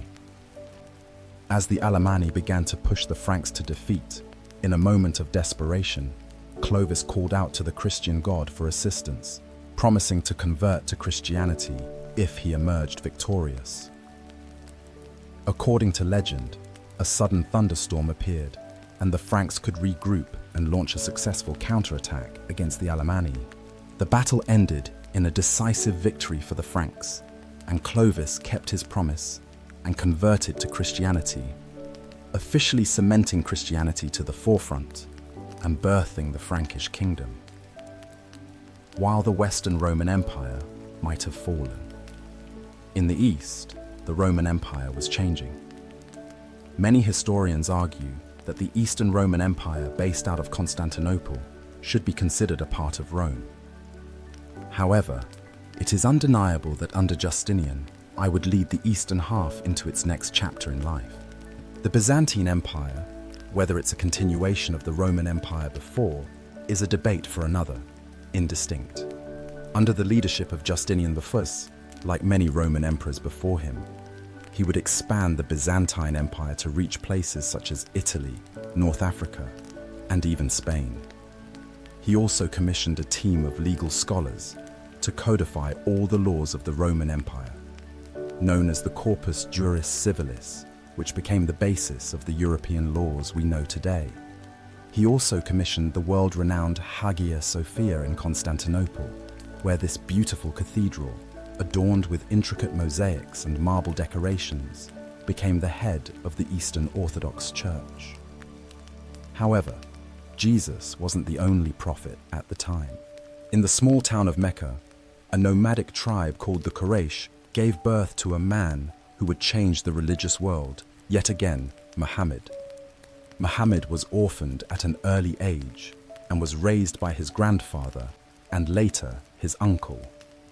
As he grew up, he worked as a merchant, which earned him the nickname Al-Amin, meaning the trustworthy. On one of his pilgrimages in 610, Muhammad meditated in a cave on Mount Jabal al-Nur. The angel Gabriel appeared and relayed the word of God. Recite in the name of your Lord who creates a man from a clot. Recite for your Lord is most generous became the opening verses of Surah, chapter 96 of the Quran. At first, Muhammad was reluctant, not knowing how to disclose this information. However, soon enough, Muhammad began to gather a small following, which was mocked by the pagans of Mecca. However, when Muhammad denounced idol worship, the leader of Mecca knew that he was through. So, through the resistance from Mecca, Muhammad and his followers were eventually forced to immigrate to Medina, a city 260 miles away. There, Muhammad was instrumental in ending various civil wars, creating a prosperous Muslim community. Nevertheless, this prosperity would be challenged by the members of Muhammad's old tribe, the Quraysh, and their allies, who marched up to Medina with a large army to attack the Muslims. Muhammad devised a plan that they could defend the city if they dug a trench around its perimeter, making it near impossible for enemy forces to penetrate. For several weeks, the Quraysh tried to break through the trench, trying and trying yet again. Eventually, strong wind and heavy rain caused the Quraysh forces to abandon the siege, marking the Muslims as victorious. In 630, the Muslim army marched into Mecca, taking the city with minimum casualties. Muhammad gave amnesty to the enemy leaders who once opposed him, converting most of the Meccan population to Islam. At the time of Muhammad's death, the Muslims had successfully united the Arabian Peninsula under the banner of Islam. After Muhammad's death, a series of caliphs or leaders took over the leadership of the Muslim community, beginning with Abu Bakr, a close companion of the Prophet. Under the leadership of the caliphs, the Muslim community continued to expand its territory, conquering new lands and spreading the message of Islam. At first, Abu Bakr had his eyes set on the Byzantine Empire's provinces of Syria, taking over the crucial cities of Damascus and Jerusalem. Then, in 636, the Arab forces invaded the Sasanian Empire, taking over their capital city in 637, marking the end of the Sasanian Empire. Onward to Egypt they went, where after years of fighting, they successfully defeated the Byzantine to take over the city of Alexandria in 642 AD, economically crippling the Byzantines. By 716, the Arab forces had conquered much of North Africa, Carthage, and Spain, so that by 716, the Arabs had an extensive empire from Lisbon to China. After consolidating their hold on the Iberian Peninsula, the Arabs launched raids into neighboring Francia, modern-day France. In 732 AD, they launched a significant invasion to expand their territory northward. The Arabs' forces, led by Emir Abdul Rahman al-Ghafiqi, quickly conquered several cities in the region, including Bordeaux and Tours. However, Charles Martel, the military leader of the Franks, assembled a large army to meet the Arabs in battle, the battle of Christianity versus Islam. Both empires wanted to keep their own faith. The Arabs wanted to impose their religion onto the Franks. The two forces clashed near Tours on October the 10th, 732 AD. The battle was fierce and lasted several days, with both sides suffering heavy casualties. In the end, though, Charles Martel and the Franks emerged victorious, and the Arab forces were forced to retreat back to Spain, ending the massive expansion of the Arabic Empire. While in the West, the definition of God was war. In China, during the rule of the Tang, religions like Buddhism, Taoism, and Confucianism all coexisted peacefully. A citizen was able to believe what they wanted to believe, leaving for many temples and pagodas to be built across the empire. Also, during the Tang, the height of Chinese poetry was upon us. Poets like Li Po and Du Fu created poems that later became the foundations of Chinese literature. Li Po wrote a poignant poem called Zazen on Qingting Mountain, translated by Sam Hamill. The birds have vanished down the sky. Now the last cloud drains away. We sit together, the mountain and me, until only the mountain remains. Charlemagne, also known as Charles the Great, became the king of the Franks in 768. Charlemagne was a skilled military leader who expanded the Frankish Empire through successful campaigns. He conquered much of Western Europe, including modern-day France, Germany, Italy, and Spain. Charlemagne was also a devout Christian and worked to spread Christianity throughout his empire. In 785, Harun was declared caliph. Instead of focusing on conquering like his brethren, he instead focused on the scientific growth in the new capital city of Baghdad. Harun al-Rashid wanted to create the House of Wisdom, a library and research center that attracted scholars from around the world. These scholars would come to the House of Wisdom with the desire to learn. They've translated the works of the past, as well as developing the science of algebra, chemistry, sociology, and the concept of infinity. While the Vikings had a different idea of progress, the Vikings were a group of uncivilized pagans from modern-day Scandinavia who wanted to gain material wealth. So June 8th, 793 AD marked the beginning of the Viking Age in Europe. Lindisfarne was a small, isolated island off the northeast coast of England that was home to a famous monastery and considered one of Europe's most important centers of learning. On the day of the raid, a group of Viking warriors, likely from Norway or Denmark, landed on the island and attacked the monastery. The Vikings pillaged the monastery, killing many monks and taking others as slaves. The raid was a brutal and unexpected attack on a place of great religious and cultural significance, and it sent shockwaves throughout Europe. In 799, in Rome, Pope Leo III was attacked by a faction of Rome who believed that the Pope was guilty of tyranny and serious personal misconduct. So Pope Leo III ran away to the Frankish kingdom. After this, Charlemagne and his Frank army provided an escort for the Pope and restored him to the papal office. But yet the power of the papacy was being questioned, with many people wanting it to go away, which caused Charlemagne to go to Rome in late 800 to fight for his Pope. For his loyalty, on Christmas Day in the Basilica of St. Peter, Pope Leo III placed a crown on Charlemagne's head, declaring him the new Holy Roman Emperor, creating a new Roman Empire, the Holy Roman Empire, or at least the first rendition of it. Under Charlemagne, the foundations of a genuinely great empire were forming. But once Charlemagne died in 814, the new empire was bludgeoning with problems. His son, Louis the Pious, 788 to 840, inherited an empire filled with problems. Many of his own citizens viewed him as a strong Catholic who was well-intentioned but was incredibly weak and unable to do anything. As the Vikings continued their raids along the Rhine River, attacking Holy Roman Empire cities such as Cologne, Trier, and Mainz, raiding various Catholic monasteries and destroying religious artifacts, caused fear and hatred among his citizens. Why would anyone trust a leader if they can't stop barbaric pagans? So various local leaders started to focus on defending their land rather than relying on the central government for defense, hence beginning the process of independently recreating the Chinese system of feudalism. At this time, people would willingly farm on lands, giving up their freedom to these local leaders to protect them from the Vikings, creating the basis of a new system of feudalism.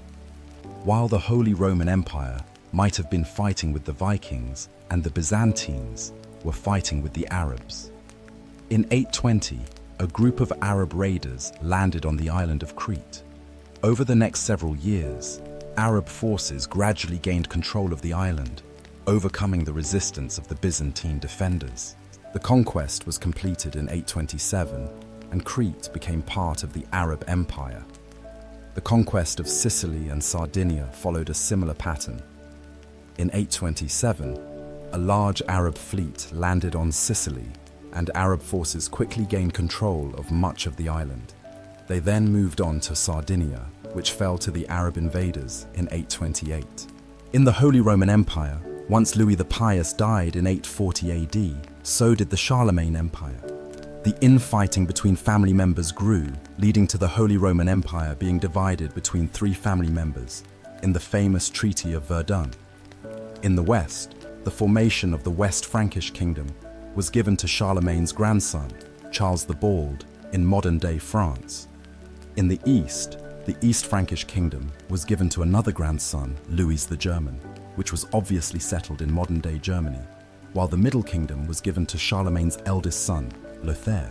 However, being squeezed in between the West and East Frankish kingdoms gave the Middle Kingdom a short lifespan and was practically irrelevant. The Vikings weren't just a problem for mainland Europe. They were pillaging everything in mainland England. So in 871, the new king of Wessex, Alfred the Great, rose to power with one thing in mind: keeping everyone safe. Alfred built a network of fortifications known as boroughs, designed to protect his people from Viking attacks. He also developed new military tactics and strategies and fostered alliances with other Anglo-Saxon kingdoms. Unlike in Great Britain, though, the Vikings were actually invited to Russia. According to Russian legend, the tribes in Russia were tired of dealing with political strife, so they invited the Varangians, a sect of Vikings, to establish order and a government over there. Hence, Rurik came with his two brothers to the city of Novgorod, and using the Vikings' famous force, they were able to establish order in the city, declaring Rurik as their new king, creating the Kievan Rus' dynasty. Under the military leadership of Oleg, one of the Rurik kingsmen, the Kievan Rus' started establishing Smolensk and Kiev in modern-day Ukraine, creating the forefront of Russia today. While back in England, expanding upon his grandfather Alfred the Great's alliance network, Athelstan was declared King of Essex. Athelstan was able to get all the Anglo-Saxon kingdoms to work together to fend off the Vikings of the British Isles. He was declared to be the first king of England due to his ability to navigate alliances and keep everyone safe, beginning one of the longest monarchies in human history. While the East Frankish kingdom was facing a similar problem, the pagan Magyars were attacking everyone across the kingdom, leaving the kingdom to live in fear. However, King Otto of the East Frankish Empire was able to defeat the pesky Magyars at the Battle of Lechfeld in 955. Then, in 961, he could fully conquer all of the kingdoms of Italy, restoring Christendom to all the former pagans. So in 962, Otto I was coronated to Pope John XII in Rome to be the new Holy Roman Emperor. In France, though, the West Frankish kingdom was struggling because in 987, King Louis V, a direct descendant of Charlemagne, died at age 20 without leaving an heir to take over their dynasty, leaving the French monarchy in peril.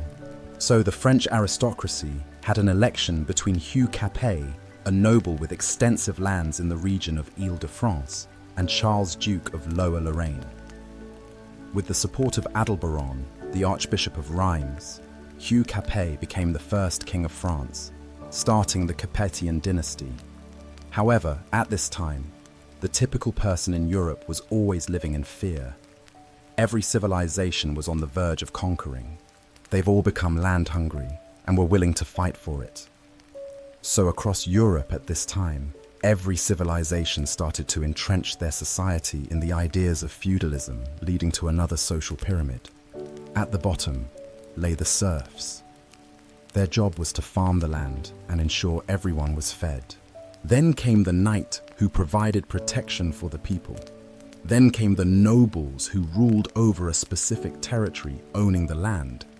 Then came the kings, as previously mentioned, who gave lands to the nobles.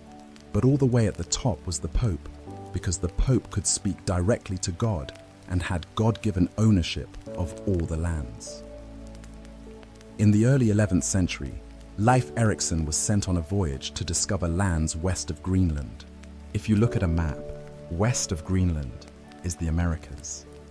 So Leif and his crew ventured to this new mystical land called Vinland, in modern-day Newfoundland, Canada. Leif and his crew spent the winter in Vinland, establishing a small settlement and trading with the local indigenous people. They also explored the surrounding area, which they found rich in natural resources, including timber, fish, and game. Leif and his crew returned to Greenland in the spring, where they were greeted as heroes for discovering new lands. Little did Leif know that he discovered a new continent for his European people. Though significantly less is known about the Americas, some historians believe that at the time a similar type of expansion happened in the American continent, like in Europe. Sadly, we just don't have the historical records from this unique period. We know that the Mayans down in South America were building the impressive cities of Tikal, Palenque, and Chichen Itza, having a population of anywhere between 2 and 10 million.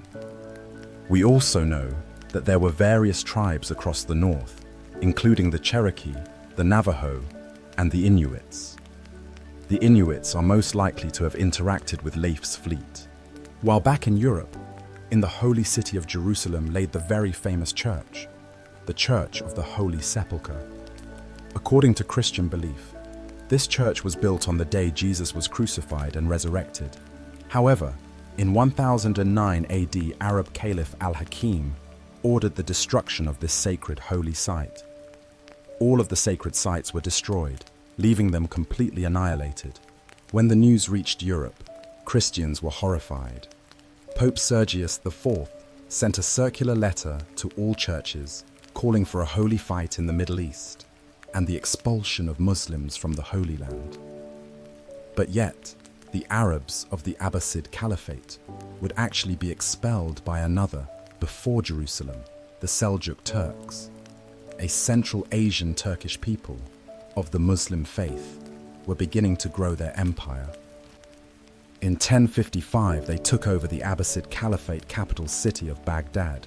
The Celtic Turks initially respected the Caliph, but the Celtics took over the city over time. In 1076, they captured Medina, followed the next year by the capturing of Mecca, the holiest city in Islam. Due to this, the Muslim world wasn't ready for Pope Urban II at the Council of Clermont in 1095 to call upon all Christians to take up arms and liberate the Holy Land from Muslim rule. The Pope promised spiritual rewards and forgiveness of sins to those who joined the crusade, and many knights, nobles and peasants were inspired to take up the cause. Many European nobles, such as Godfrey of Bouillon, Toulouse, Bohemond of Taranto, and Robert of Flanders, brought their armies from Europe on their journey to Jerusalem. While the Christians were united, the Muslims were divided and unable to put up a strong defense against the Crusaders. Hence, the Christians took over the county of Edessa in 1098, and finally, the holy city of Jerusalem in 1099. However, the crusade wasn't done. In 1144, the Muslim forces led by Turkish ruler Ahmad ad-Din Zengi launched a siege against Edessa. The city was poorly defended, and the Crusaders could not resist the Muslim forces for long. After a siege of several weeks, the city was breached, and the Muslim forces overran the city, killing or enslaving much of the population. But the Christians weren't happy with that. So in 1147, the massive armies of Europe came back with attempts to free Edessa. The Crusaders faced significant logistical challenges, including shortages of food and supplies.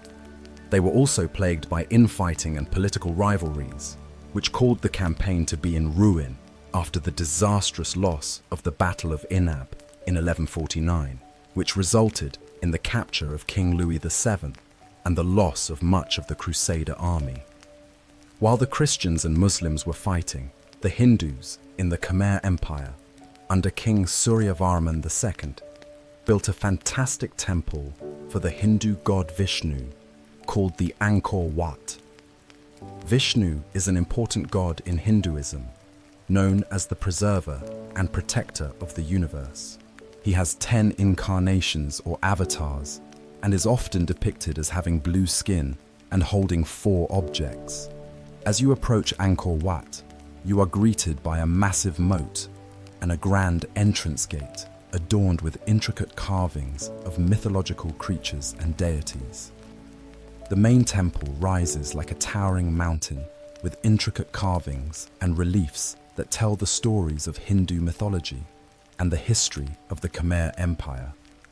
The temple's galleries are lined with stunning bas-reliefs depicting scenes of battles, ceremonies, and daily life in ancient Cambodia. At the heart of the complex is the central sanctuary, a massive pyramid-like structure surrounded by smaller temples and courtyards. The sanctuary is considered the most sacred part of the temple, adorned with intricately carved statues and images of Hindu gods and goddesses. It was an incredible feat of human ingenuity. But yet, in 1187, the Muslim commander from Egypt, Saladin, became fed up with the Christian rule of Jerusalem. so he declared a holy war across the Muslim world in order to reconquer Jerusalem from the Christians. The battle occurred on a scorching hot day in the hills near the Sea of Galilee. Saladin's forces numbered around 20,000. The Crusaders had a much smaller force of around 12,000 knights, soldiers and civilians, under the aptly named King Guy. The battle began with skirmishes between the two sides, but soon escalated into a full-scale engagement. Saladin's forces could use their superior cavalry to encircle the Crusaders, who could not break through the Muslim lines. The heat and thirst soon took a toll on the Crusaders, who were weakened and disoriented. The Muslim forces took advantage of the situation. They launched a fierce attack, breaking through the Crusader lines and capturing many knights. King Guy and a small group of knights were able to escape the battlefield. Still, the majority of the Crusader army was destroyed. The loss of the battle was a severe blow to the Christian forces in the region, and it paved the way for Saladin's conquest of Jerusalem. But the Christians weren't going to allow that. So guess what happened? Another crusade. This time, the three most powerful monarchs at the time, Emperor Frederick I of the Holy Roman Empire, King Richard III of England, and King Philip II of France, sent their best armies to reconquer the holy city of Jerusalem. However, all the force in the world couldn't retake Jerusalem from the grips of Saladin, leaving the Third Crusade to be a failure. Genghis was born to a mother kidnapped by his father and forced into marriage. Legend holds that he came into this world clutching a blood clot in his right hand. Before he turned 10, his father was poisoned to death by an enemy clan. Genghis's clan then deserted him, his mother, and his 6 siblings to avoid having to feed them. However, he soon began to make friends with the other clans throughout the Mongolian mountainside. By 1206, he had united all the various tribes, uniting 1 million people. For the time, Genghis was quite progressive. He made it illegal to sell and kidnap women, banished the idea of enslavement of any Mongol, and even allowed freedom of religion. When it came to war, though, Genghis was as barbaric as the next one. His first campaign was against the Shia kingdom in 1209. His army of mostly cavalrymen on horses quickly outnumbered and destroyed the kingdom. His next target was the Jin dynasty in China. From 1211 to 1214, the outnumbered Mongols ravaged the countryside, causing food shortages, resulting in the Jin army killing tens of thousands of their own peasants just so their elites could live. In 1214, the Mongols besieged the capital of Dadu, now Beijing, and burnt it to the ground. In the early 13th century, King John was facing increasing pressure from his barons who were demanding greater rights and protections under the law. In response to their demands, John agreed to meet with the barons and negotiate a settlement. The result of these negotiations was the Magna Carta, a document that set out a series of rights and freedoms that the king could not violate. Among these rights were the right to a fair trial, the right to due process of law, and the right to be protected from arbitrary arrest and imprisonment. The Magna Carta also established the principle of habeas corpus, which required the government to produce a prisoner in court and provide a lawful reason for their detention. This principle has been a cornerstone of modern legal systems around the world. Then in 1217, there was another crusade, this time led by King Andrew II of Hungary and Duke Leopold VI of Austria, with the same goal in mind: to take over Jerusalem. The Crusaders successfully captured the city of Damietta in 1219, but they could not advance further into Egypt. After a series of setbacks, including capture and imprisonment of many Crusaders, the Christian forces were forced to abandon their campaign in Egypt. The Crusaders eventually agreed to a treaty with the Muslim forces, allowing them to leave Egypt unharmed, but without achieving their ultimate goal. Genghis Khan wasn't done though.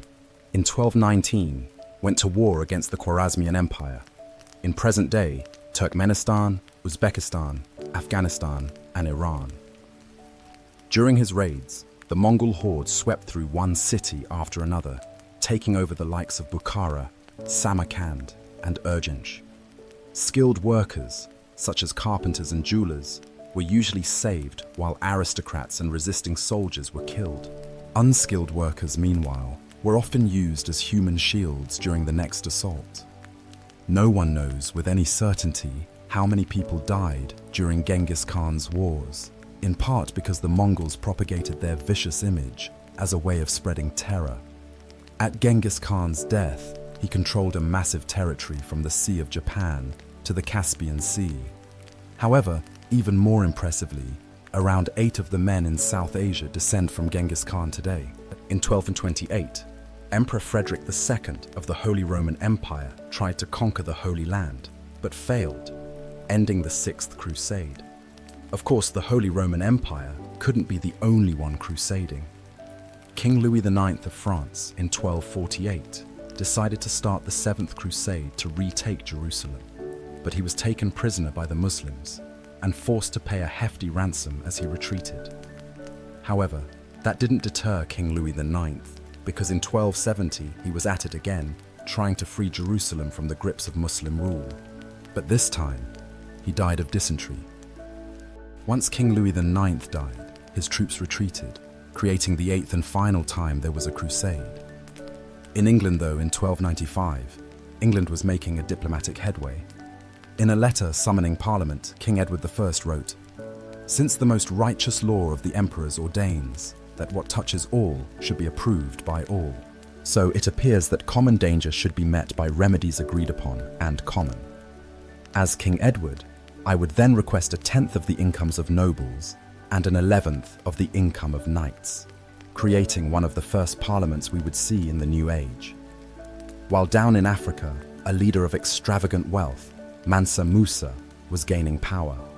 On his famous Hajj, a religious Muslim pilgrimage to Mecca that every Muslim should make at least once in his life, Mansa Musa, with his caravan of camels and an army of scholars, gave vast amounts of gold to any poor person he saw, hence crashing all of the economies in northern Africa due to the inflation of gold. When Mansa Musa returned to Mali, he made it his life purpose to make Timbuktu the Muslim capital of knowledge. So Mansa Musa invested heavily in building the University of Sankore. Various Islamic faith scholars quickly made their way to Sankore to study Islamic theology, law, and literature, with over 1 million manuscripts. Mansa Musa was also a very religious man, with a policy that he commissioned a new mosque every Friday. However, sadly though, only the Jingareba Mosque in Timbuktu stood the test of time. In the Americas, though, another built on riches was being created. As Aztec legend has it, the god Huitzilopochtli directed them to build where they saw an eagle perched on a cactus, eating a snake.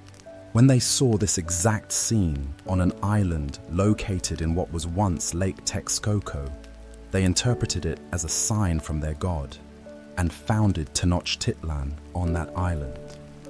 As time passed, Tenochtitlan started to build impressive temples, such as the Great Temple. The Great Temple comprised of 2 main structures dedicated to the gods Huitzilopochtli and Tlaloc. The city itself was most fascinating. It was designed with a complex system of canals and causeways to help control flooding and facilitate transport across the city. While they started to farm on floating gardens, known as chinampas, on the shallow waters of Lake Texcoco, which were used to grow crops such as maize, beans, and squash. As Mali and the Aztecs were building their cities, England and France were in war for 100 years. The origins of the conflict lay with the status of the Duchy of Guyenne. In basic capitalistic terms, this was owned by the British Crown. However, the land itself was in France. The second reason was that the last direct descendant of Charlemagne, King Charles IV, died in 1328. So the next closest relative was Edward III, the King of England. So King Edward III claimed the rule of France in 1337, which was not liked by the French people. As the petty, erratic 100 Years' War raged on, the people of the world had to face a pandemic like no other, the bubonic plague. As the Italian poet Giovanni Boccaccio wrote, "At the beginning of the malady, certain swellings either on the groin or under the armpits, waxed to the bigness of a common apple, others to the size of an egg, some more and some less, and these the vulgar named plague boils. Historians believe this pandemic was spread by rats, traveling through ships across Europe and merchants throughout the Silk Road. No matter how this plague was produced, around 75 to 200 million people died. With the death of so many people, especially the poor, landowners and nobles were required to allow farmers to keep more of the product they farmed, leading to more workers' rights. In China, though a group of rebels known as the Red Turbans revolted against the Mongol rulers of China. The Red Turbans were led by a man named Zhu Yuanzhang, born into a poor peasant family. Zhu built a strong following among the rebel forces and eventually emerged as their leader. In 1368, Zhu declared himself emperor and established the Ming dynasty, marking the beginning of a new era in Chinese history. In 1428, at the age of 16, Joan left her home in the village of Domremy and traveled to the court of Charles VII, where she asked for permission to lead the French army against the English. At first, her request was met with skepticism and disbelief. Still, Joan persisted and eventually won the support of the French commanders.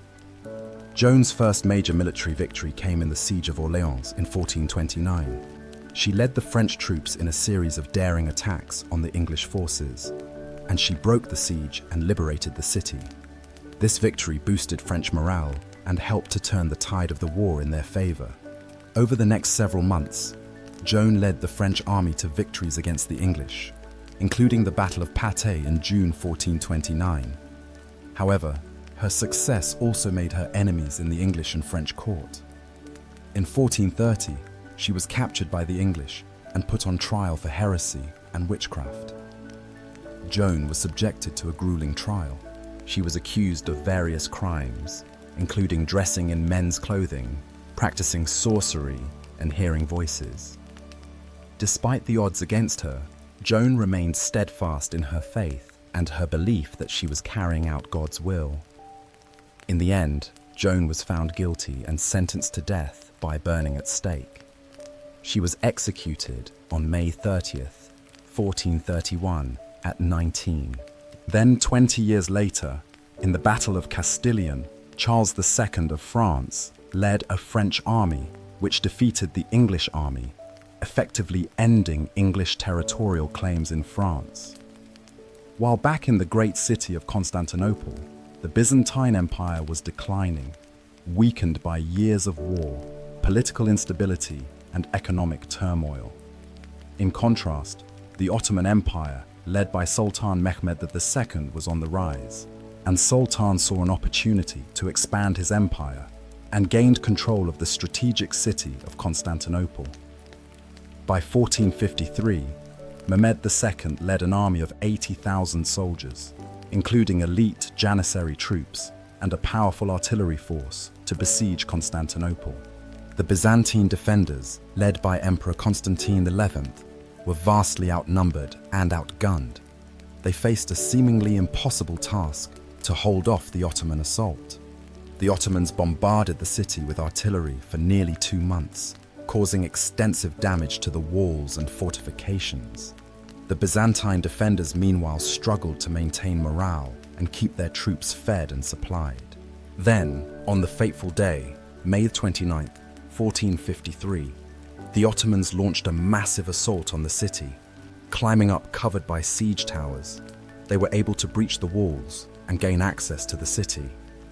Despite putting up a valiant defense, the Byzantine defenders were overwhelmed, and the Ottomans were able to storm the city and capture the capital, causing the Great Byzantine Empire to fall. In 1453, all paths no longer led to Rome, and all traces back to the Empire of Caesar were erased. It was replaced by the beginning of utter Ottoman domination in the region, ushering in a new era of Turkish power and influence in the Mediterranean. While the Byzantines might have been falling, the Russians were finally gaining their independence. At the time, the Mongol Empire was ruling over Russia, demanding that various Russian towns pay tribute or face the wrath of the Mongols. However, in 1472, Ivan the Great refused to pay such tribute. Over the next several years, he built up his military strength and was able to drive out the Mongol garrisons from various cities and towns throughout Russia. In 1480, the Mongols demanded that Ivan pay tribute or face military action, but after a tense standoff, they finally retreated. Ivan's victory was the beginning of a free Russia and the decline of the Mongolian Empire. Then in 1492, as Christopher Columbus sailed the ocean blue, the Europeans discovered the New World. Set initially on finding a path to India instead, he landed on an island in the Bahamas, which he aptly named San Salvador. When he and his crew set up camp, he met the Lucayans, skilled fishermen and farmers who welcomed him and his crew and provided them with food and supplies. While back in Europe, a golden age of culture was upon us. In 1503, Leonardo da Vinci painted the Mona Lisa. Da Vinci's biographer, Walter Isaacson, says, "The Mona Lisa to me is the greatest emotional painting ever done. The way the smile flickers makes it a work of art and science, because Leonardo understood optics, the muscles of the lips, and how light strikes the eye. All of it goes into making the Mona Lisa smile so mysterious and elusive." In 1504, Michelangelo sculpted David. Michelangelo would say, "In every block of marble, I see a statue as plain as though it stood before me, shaped and perfect in attitude and action. I have only to, indistinct, away the rough walls that imprison the lovely apparition, to reveal it to the other eyes as mine see it." While in 1506, Michelangelo was painting the magnificent painting of the Sistine Chapel. While in the political world, Niccolo Machiavelli is one of, if not the most influential pieces of literature we have today. The Prince is a political manifesto that comments on the past civilizations we've heard about in this video. Machiavelli writes, "It is much safer to be feared than loved, because love is preserved by the link of obligation, which owing to the beastness of men is broken at every opportunity for their advantage. But fear preserves you by a dread of punishment, which never fails." Think about the ordinary farmer. Think about the man who spends generations of their life farming, giving heavy taxes to a noble lord for doing nothing except protecting them. Why won't the farmers rebel? It's because they're afraid of what would happen without their leaders. Without the elites, the Huns or the Mongols can come to your farm and destroy you on their own, so you live in fear as to what might happen to you, leaving you to give your wheat to said leader. Martin Luther, though, didn't just report on the basics of human nature. Martin wanted to make a difference and was sick of the Catholic Church. At the time, the Catholic Church was selling indulgences, which were certificates that people could purchase to reduce the amount of time they would spend in purgatory after they died. Luther believed this practice was corrupt and went against the Bible's teachings, which emphasized the importance of repentance and faith over material wealth. In protest, he wrote a series of 95 theses or arguments challenging the Church's authority and calling for reform. On October 31st, 1517, Luther nailed his 95 theses to the door of the castle church in Wittenberg, which was a common way of announcing a public debate or discussion. Luther's 95 theses sparked a debate within the church and among European scholars and theologies. Some people agreed with his criticisms of the church, while others saw him as a heretic and a threat to the established order. The beginning of Protestantism was upon us. In 1519, though the Spanish conquistadors under the leadership of Hernán Cortés arrived on the Aztec shores, they were greeted by the Aztecs, who gave gifts of gold and silver of incredible wealth to the Spanish, as they believed that the Spaniards were emissaries of the god Quetzalcoatl. However, Cortés soon revealed his true intentions to conquer the Aztec Empire and claim its wealth for Spain. Over several years, Cortés and his forces engaged in a series of battles with the Aztecs, marked by intense violence and brutality. The Spanish were aided by their superior military technology, including guns and cannons, and by the support of indigenous allies who were the enemies of the Aztecs. Despite being vastly outnumbered, Cortés and his men made significant gains against the Aztecs, eventually laying siege to their capital city of Tenochtitlan.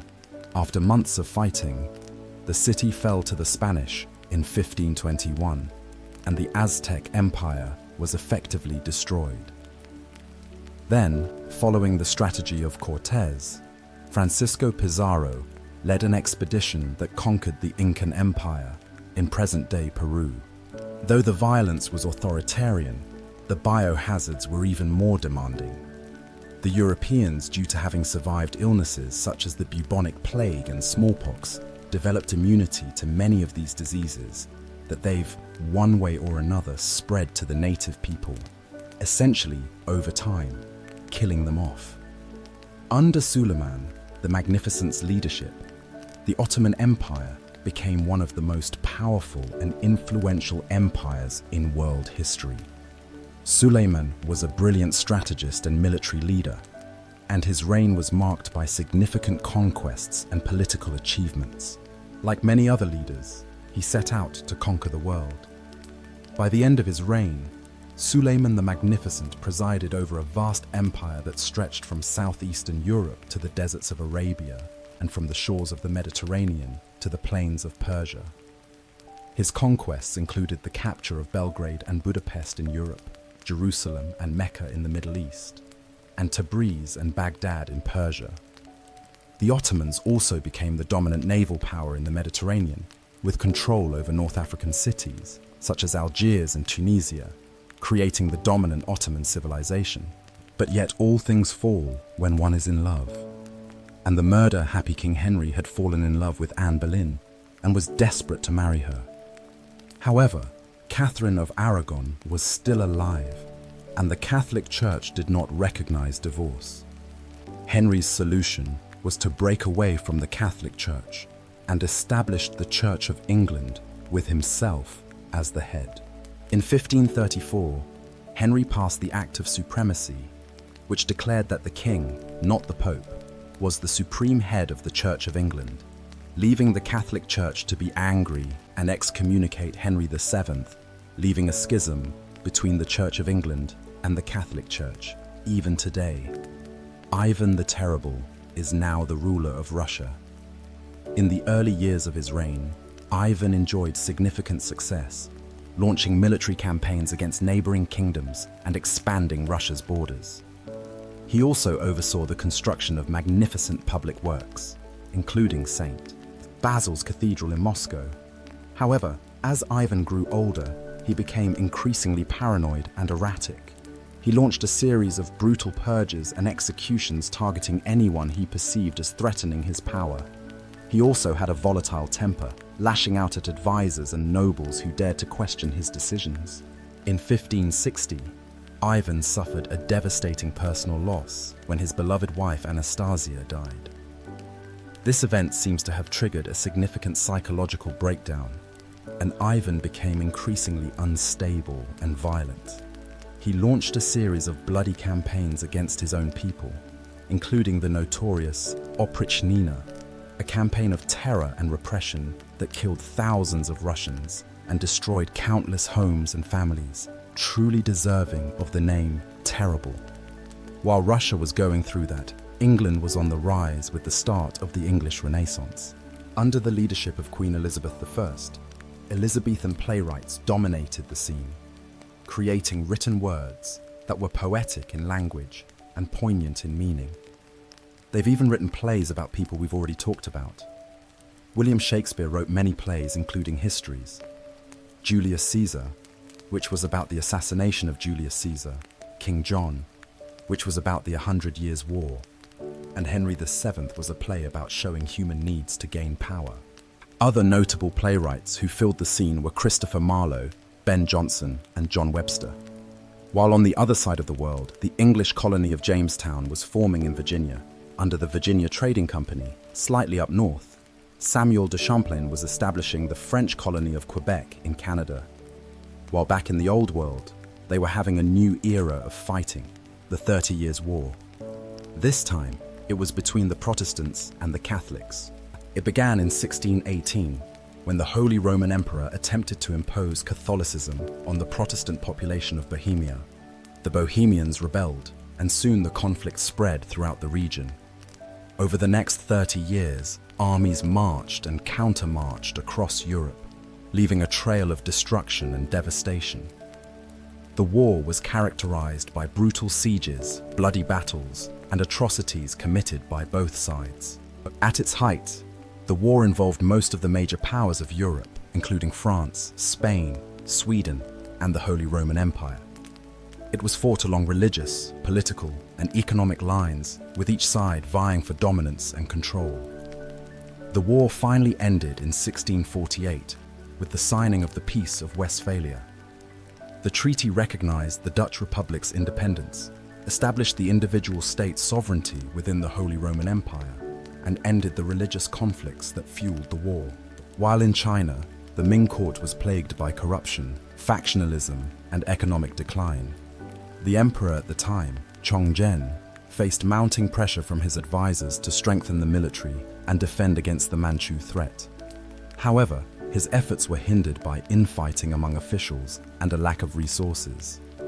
In 1644, the Manchu army led by Prince Dogon launched a massive invasion of China.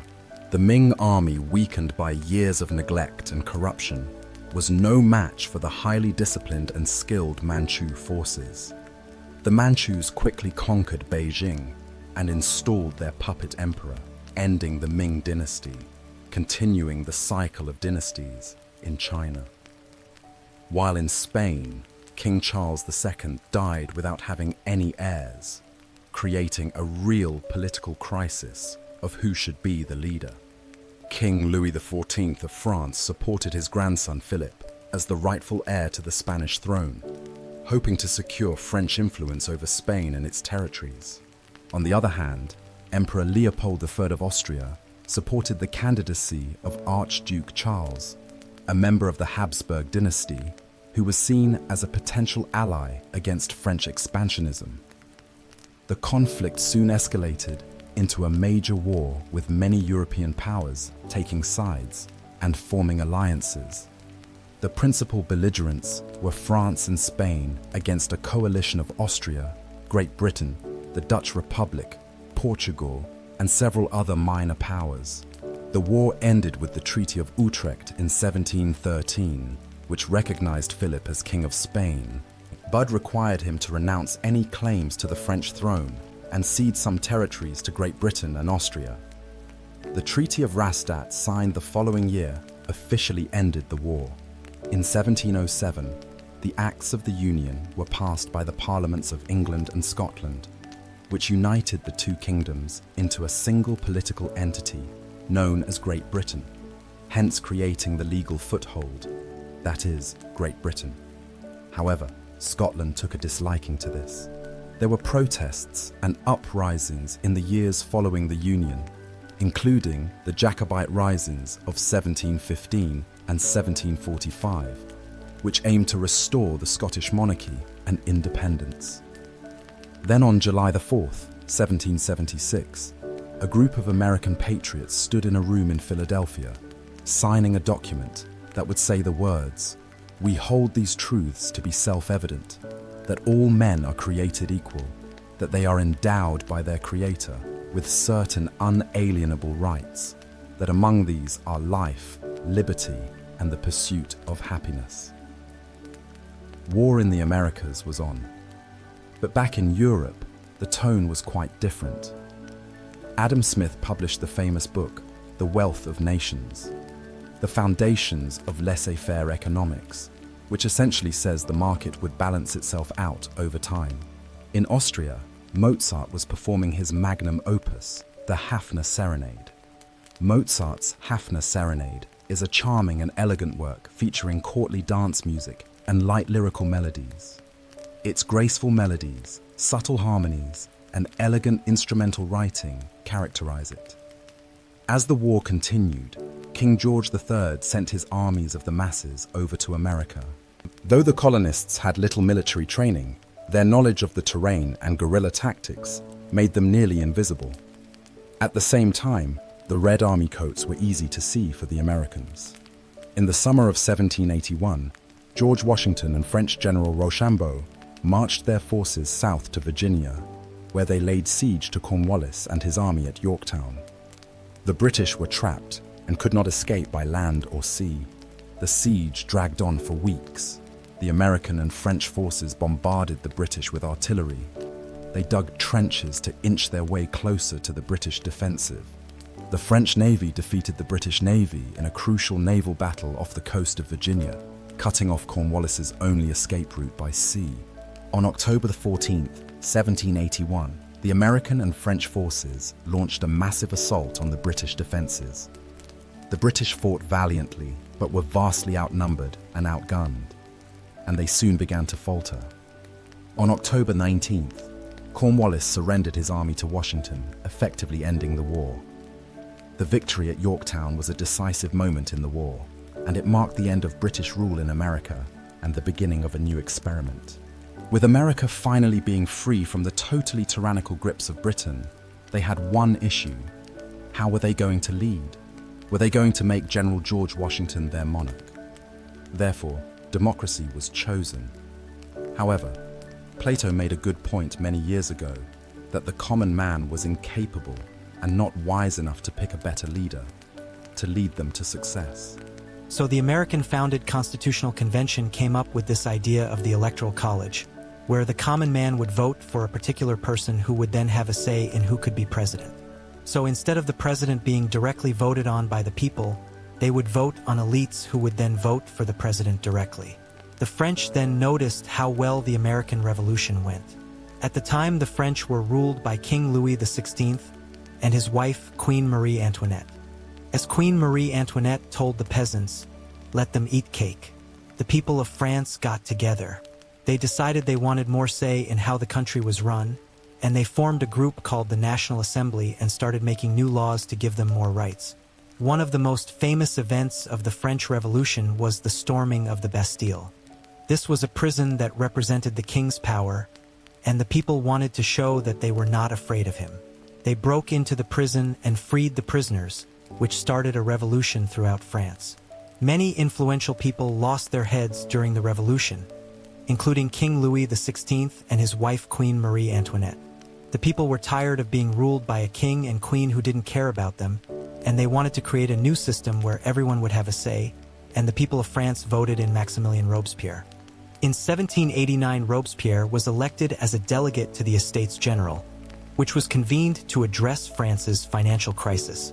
He quickly emerged as a leading voice in the National Assembly, advocating for the ordinary people's rights and opposing the aristocracy's power.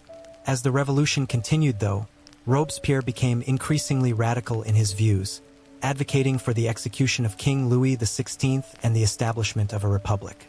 He was elected to the powerful Committee of Public Safety in 1793, tasked with protecting the revolution and rooting out enemies of the state. Under Robespierre's leadership, the committee launched a period of intense repression known as the Reign of Terror. Thousands of people were arrested, tried, and executed for crimes against the revolution. Robespierre became known as a ruthless and uncompromising figure. However, Robespierre's power began to wane as the people grew tired of the violence and the instability of the revolution. In 1794, he was arrested and imprisoned along with his closest allies. On July 28, 1794, Robespierre was taken to the guillotine and executed. The execution marked the end of the Reign of Terror and democracy for now in France. Instead, they moved to a directory. A directory is a government led by a 5-member executive council, known as the Directory, which was chosen by the Council of Elders. This legislative body was also part of the new government.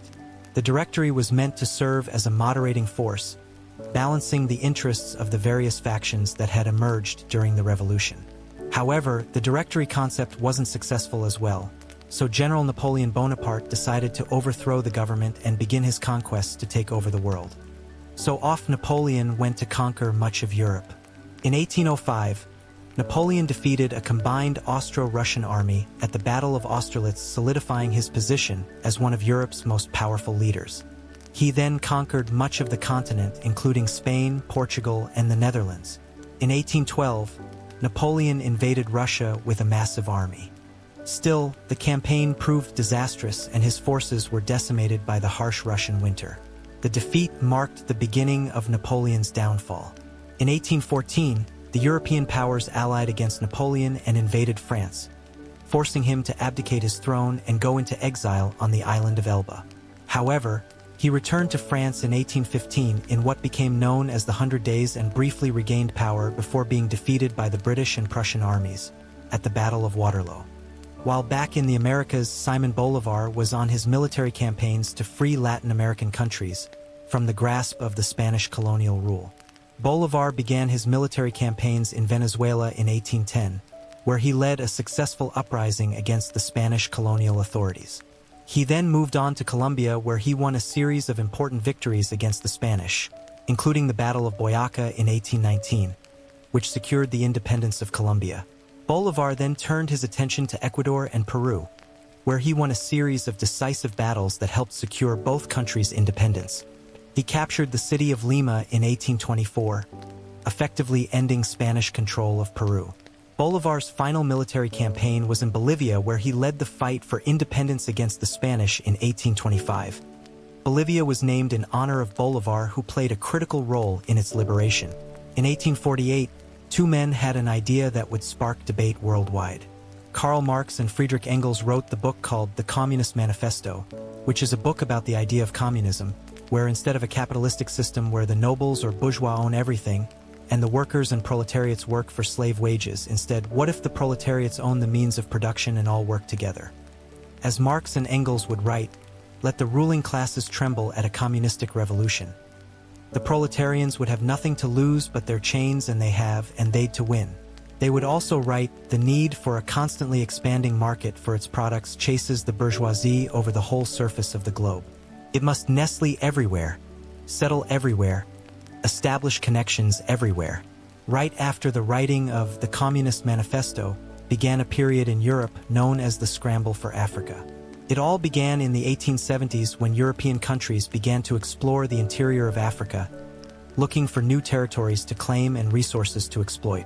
At first, the European powers were cautious, sending explorers and missionaries into Africa to establish trade networks and alliances with local leaders. However, as competition increased, the European powers became more aggressive in their tactics. They used military force to establish colonies and protectorates, and they engaged in diplomatic maneuvering and propaganda campaigns to gain the support of local populations. One of the most ruthless tactics the European powers used was dividing Africa into artificial borders and creating new ethnic and linguistic divisions. This created tensions and conflicts between different African groups, which the Europeans used to their advantage, creating a European stronghold over the continent of Africa to increase their profits. The scramble for Africa came to an end as a result of several factors, including changing international politics, economic realities, and rising African nationalism. One of the key factors that contributed to the end of the scramble for Africa was the changing balance of power in Europe. By the early 20th century, European powers were increasingly focused on competition with each other, particularly in Europe itself, and were less interested in acquiring new colonies in Africa. This was due in part to the growing tensions between European powers that would eventually lead to the outbreak of World War I in 1914. Because on June 28, 1914, a shot was heard around the world with the assassination of Archduke Franz Ferdinand.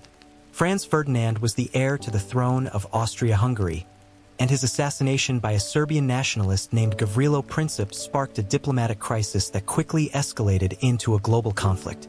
In the aftermath of the assassination, Austria-Hungary declared war on Serbia, triggering a complex web of alliances and treaties that drew other countries into the conflict. Germany, an ally of Austria-Hungary, declared war on Russia and France, while Great Britain, which had a treaty with Belgium, declared war on Germany. Within weeks, most of Europe was embroiled in a brutal and devastating conflict. In November 1918, after 4 years of brutal fighting, the Allied powers and the Central Powers agreed to an armistice, effectively bringing an end to the war and the demise of the Ottoman Empire. On November 11th, the armistice went into effect and the guns fell silent across Europe. World War II, the peace was short-lived because a man named Adolf Hitler invaded Poland.